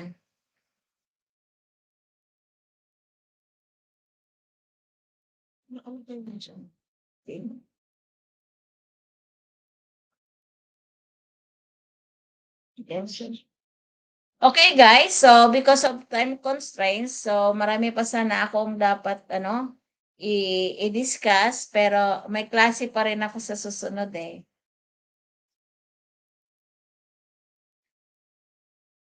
Wait, tingnan nga natin kung pwede pa yung iba. Wait lang. Masingit natin. Parang gusto ko pang mag-discuss eh.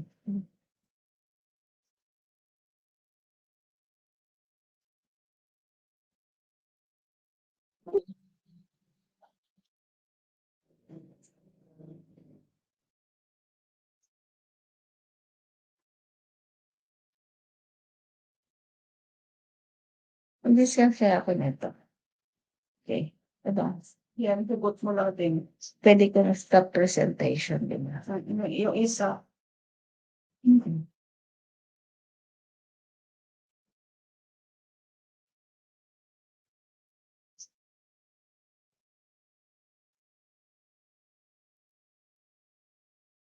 Ito na.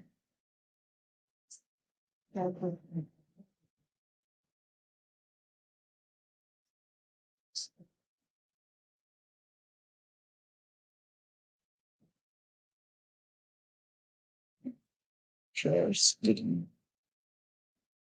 Sure. sa Windows, wala. Yung Windows, Oh, may naman. wala din yan dito. Nasa labas lang na. Pwede yung mga. Yan ba yun? Oo. Stream ulit. Stream ba o dito? Diyan mismo.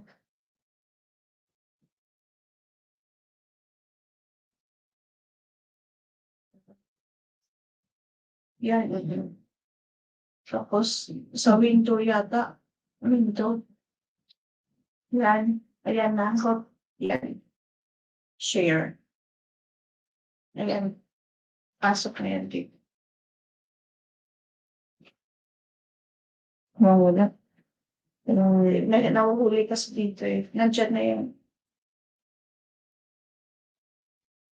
Woman. Maya-maya papasok yun. Ayan na, oh. Ayan na.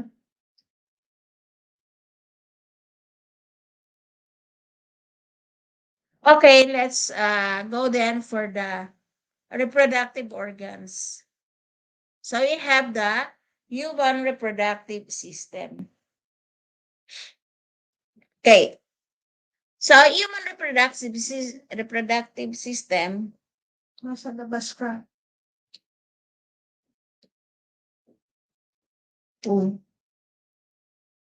Ayan na. On.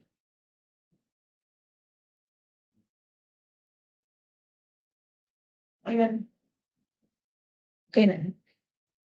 Okay, so human reproductive system, we have the male organs and the female organs. So alam naman natin na si male organs nasa lalaki and si female organs nasa babae.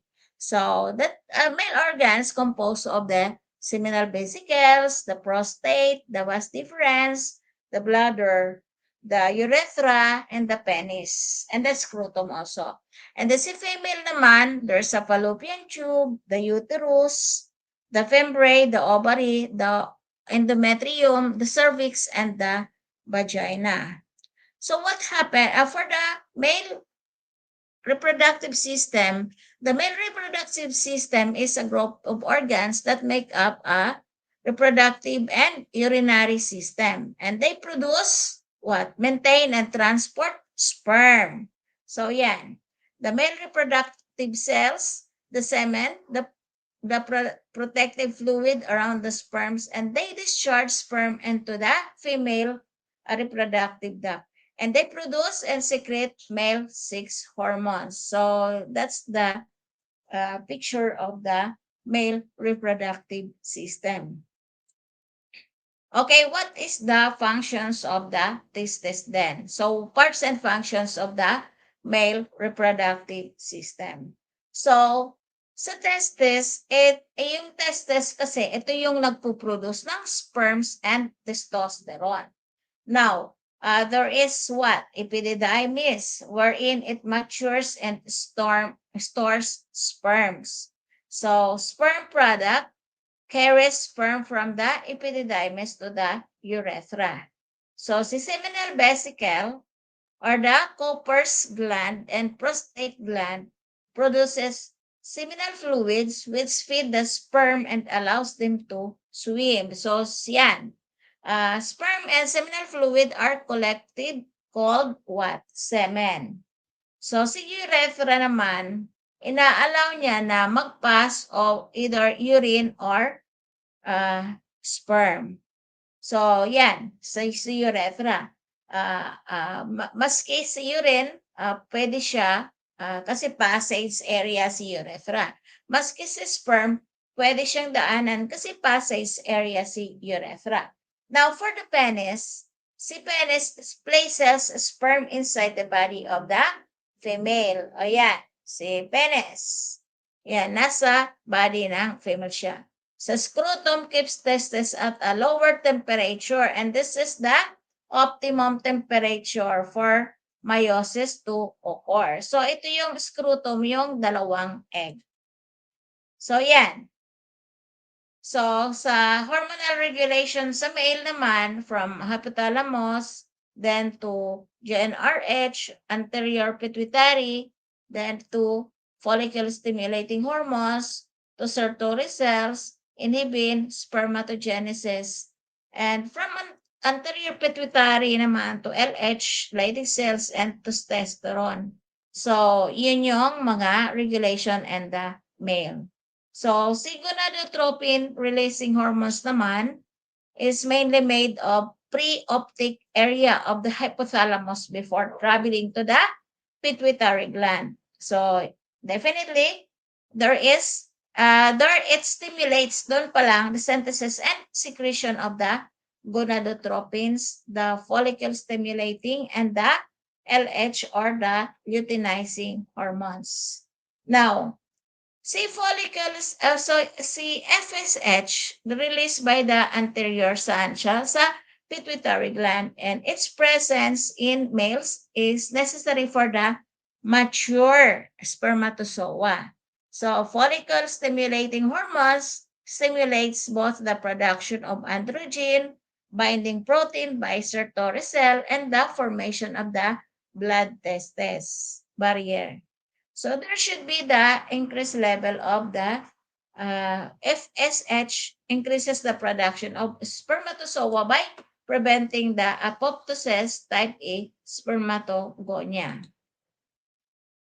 Now, si LH, ano ba ang trabaho nito? Ano ba yung function nito? Siya nagre-release by the, si LH is released by the anterior pituitary gland into the testes, and LH binds the receptor on Leydig cells, which stimulates the synthesis and secretion of the testosterone.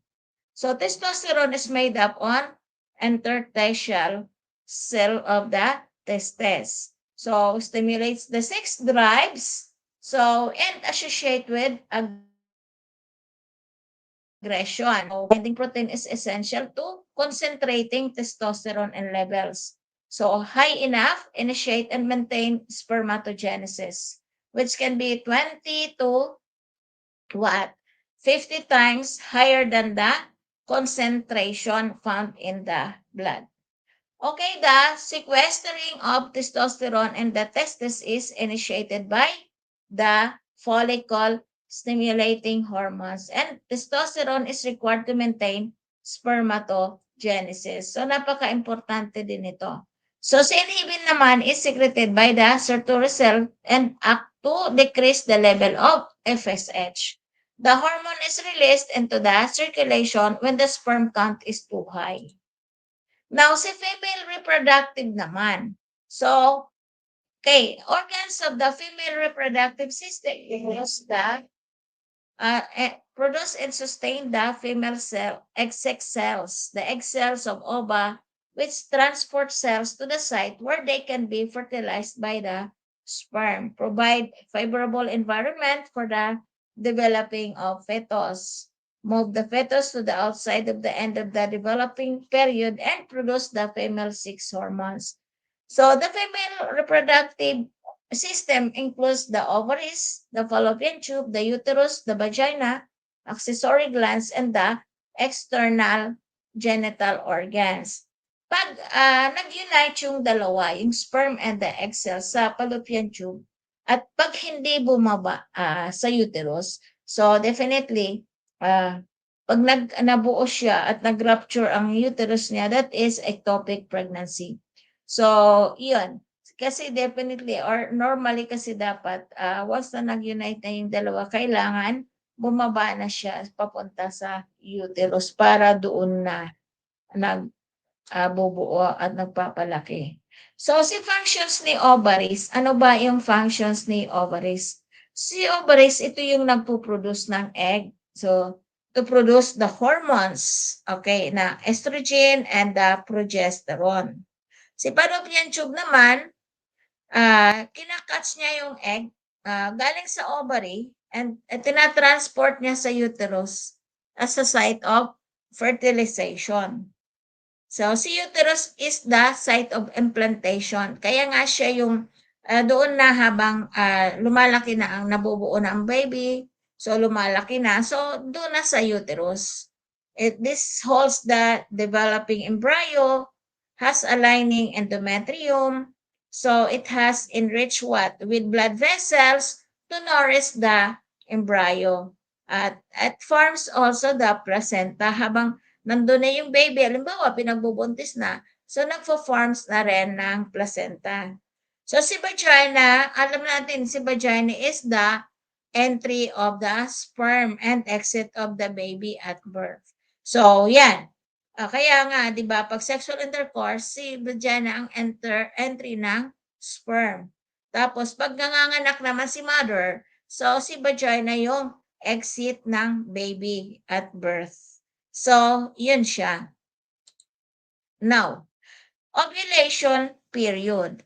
So, ovulation is the release of the egg from your ovary into your fallopian tube and typically happens about 13 to 15 days before the start of its period. So, napaka-importante nito. Kaya nga iba alam na alam to eh. So, days of average, kailan ba ang average menstrual period cycle? So, di ba? So, yan. So, fertility windows and menstrual cycle vary from person to person. So, yan. How long ovulation lasts? So, kaya nga sabi ng iba, pag first, first week before and after menstruation daw, 1 week before and after menstruation, that will be the safest period daw. Sabi na iba. Kasi after that, pag makiano ka, there will comes a time na nasa stage na fertile ka. So, mabubuo daw ang bata. So, ganyan. So, menstruation is the shedding of the lining of the uterus accompanied by bleeding. So, yan, menstruation. So, yan, parang ito yung monthly menstrual cycle ng babae.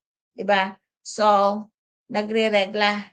So, it occurs approximately month cycles throughout a woman's reproductive life, except during pregnancy.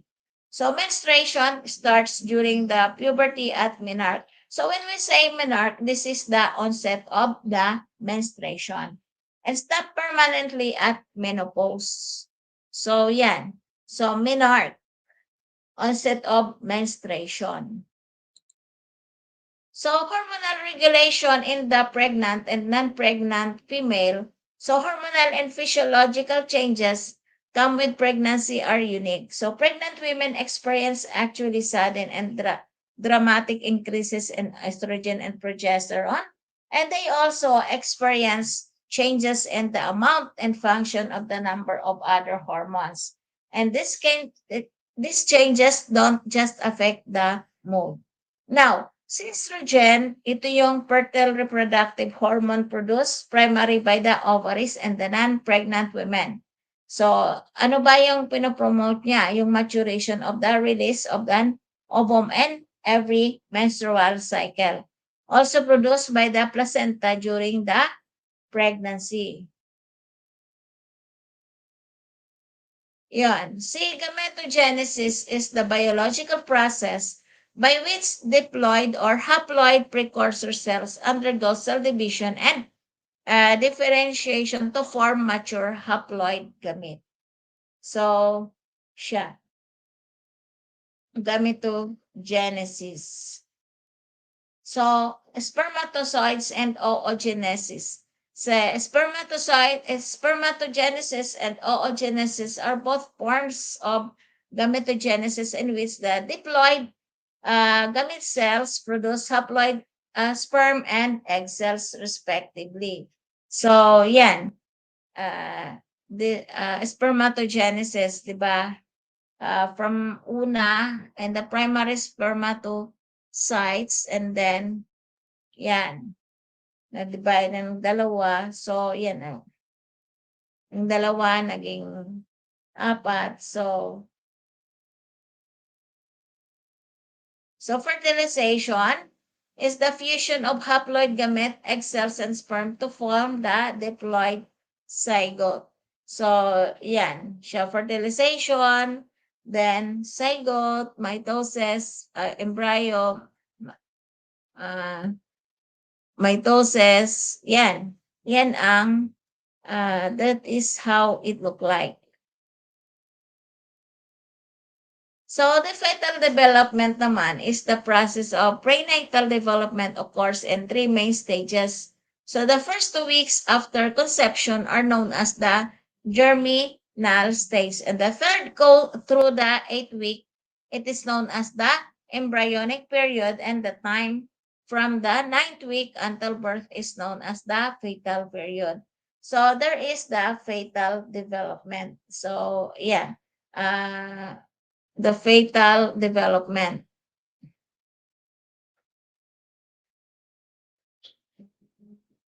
So okay. So sa fatal development, guys, is especially in first trimester of pregnancy. So napaka-delikado o iniingatan talaga 'yan. And hindi basta-basta pwedeng mag-take ng mga gamot, lalo na yung antibiotic. Because that first trimester is the period of organogenesis, wherein yung mga forms ng different organs nila, so nagfo-forms yung mga different organs. And pag nag-take tayo ng antibiotic, baka maging abnormal ang kalabasan ng organs ng ating katawan. So, childbirth. So, also known as the labor and delivery. See, ending of pregnancy where one or more babies leaves the uterus by passing through the vagina or by cesarean section. Pag hindi na kaya, hindi masyadong pag masyadong nahirapan si mother na mag-ere at hindi na nakaya, so it will end up of cesarean section kasi baka kawawa ang baby. So, yan. So, childbirth process. So, yan. There's an onset labor. There's a flexion, internal rotation, head. So, extension, external rotation of the head, uterus immediately after birth. So, okay. Sexually transmitted diseases. So, yan. STD. So, this is used to refer to conditioning passed from one person to another and through the sexual contact. And then you can contract an STD by having unprotective vaginal, anal, or oral sex with someone who has STD. Yung mga may STD rin, so mahahawa din pag walang protection. So, symptoms of STD in men, so symptoms of sexually transmitted disease in men, so it possibly contract an STD without developing symptoms. But some STD cause obvious. So symptoms in men, common symptoms include there is pain. So the patient is having pain or discomfort, especially during sex or urination. Di siya makaihi kasi sumasakit ang nakaka-experience siya sa sakit. So, hindi siya sometimes sa sex. So, nakaka-experience siya. So, there's sore, bumps, or rashes around the penis. And there's testicle, anus, buttocks, thighs, or mouth. Usually, discharge or bleeding from the penis. And it's so painful or swollen testicle. So, iyan siya. So, sa women naman, ano man ang symptoms ng sexually transmitted disease? So, in many cases daw, symptoms when they do common STD symptoms in women include, syempre, pain or discomfort then during the sex or urination. Parang si lalaki rin. It's like, so sore bumps or rashes on around the vagina, anus, buttocks, thighs, or mouth. So usually discharge or bleeding from the vagina, itchiness on around the vagina. So now, there's an ovarian cancer. So, yan.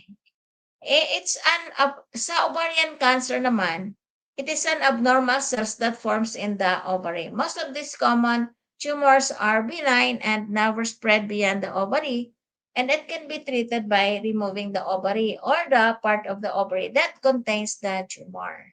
And it's the most common cause of cancer after death in the woman. So cervical cancer naman is malignant tumor deriving from cells of the cervix. So, which is the lower part of the neck and the womb and the female reproductive organ. Cervical cancer is the third most common cancer in women worldwide.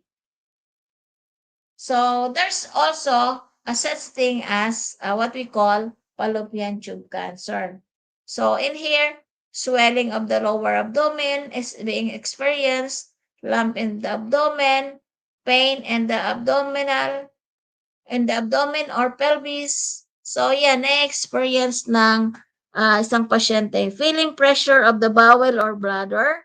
There's a feeling like when you get to the toilet, you can't empty your bladder or bowel or bladder completely. Abnormal bleeding or discharge from the vagina, particularly bleeding after the menopause. So, yan.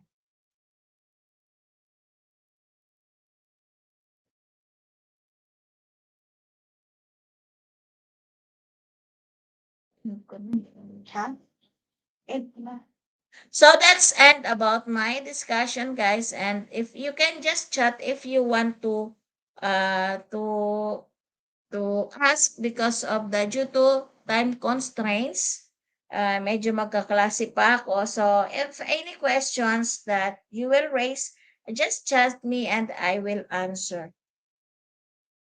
And thank you guys for being so cooperative. Thank you for listening and watching my discussion. Have a nice day. And Ano siya? hindi. Ano? Mm.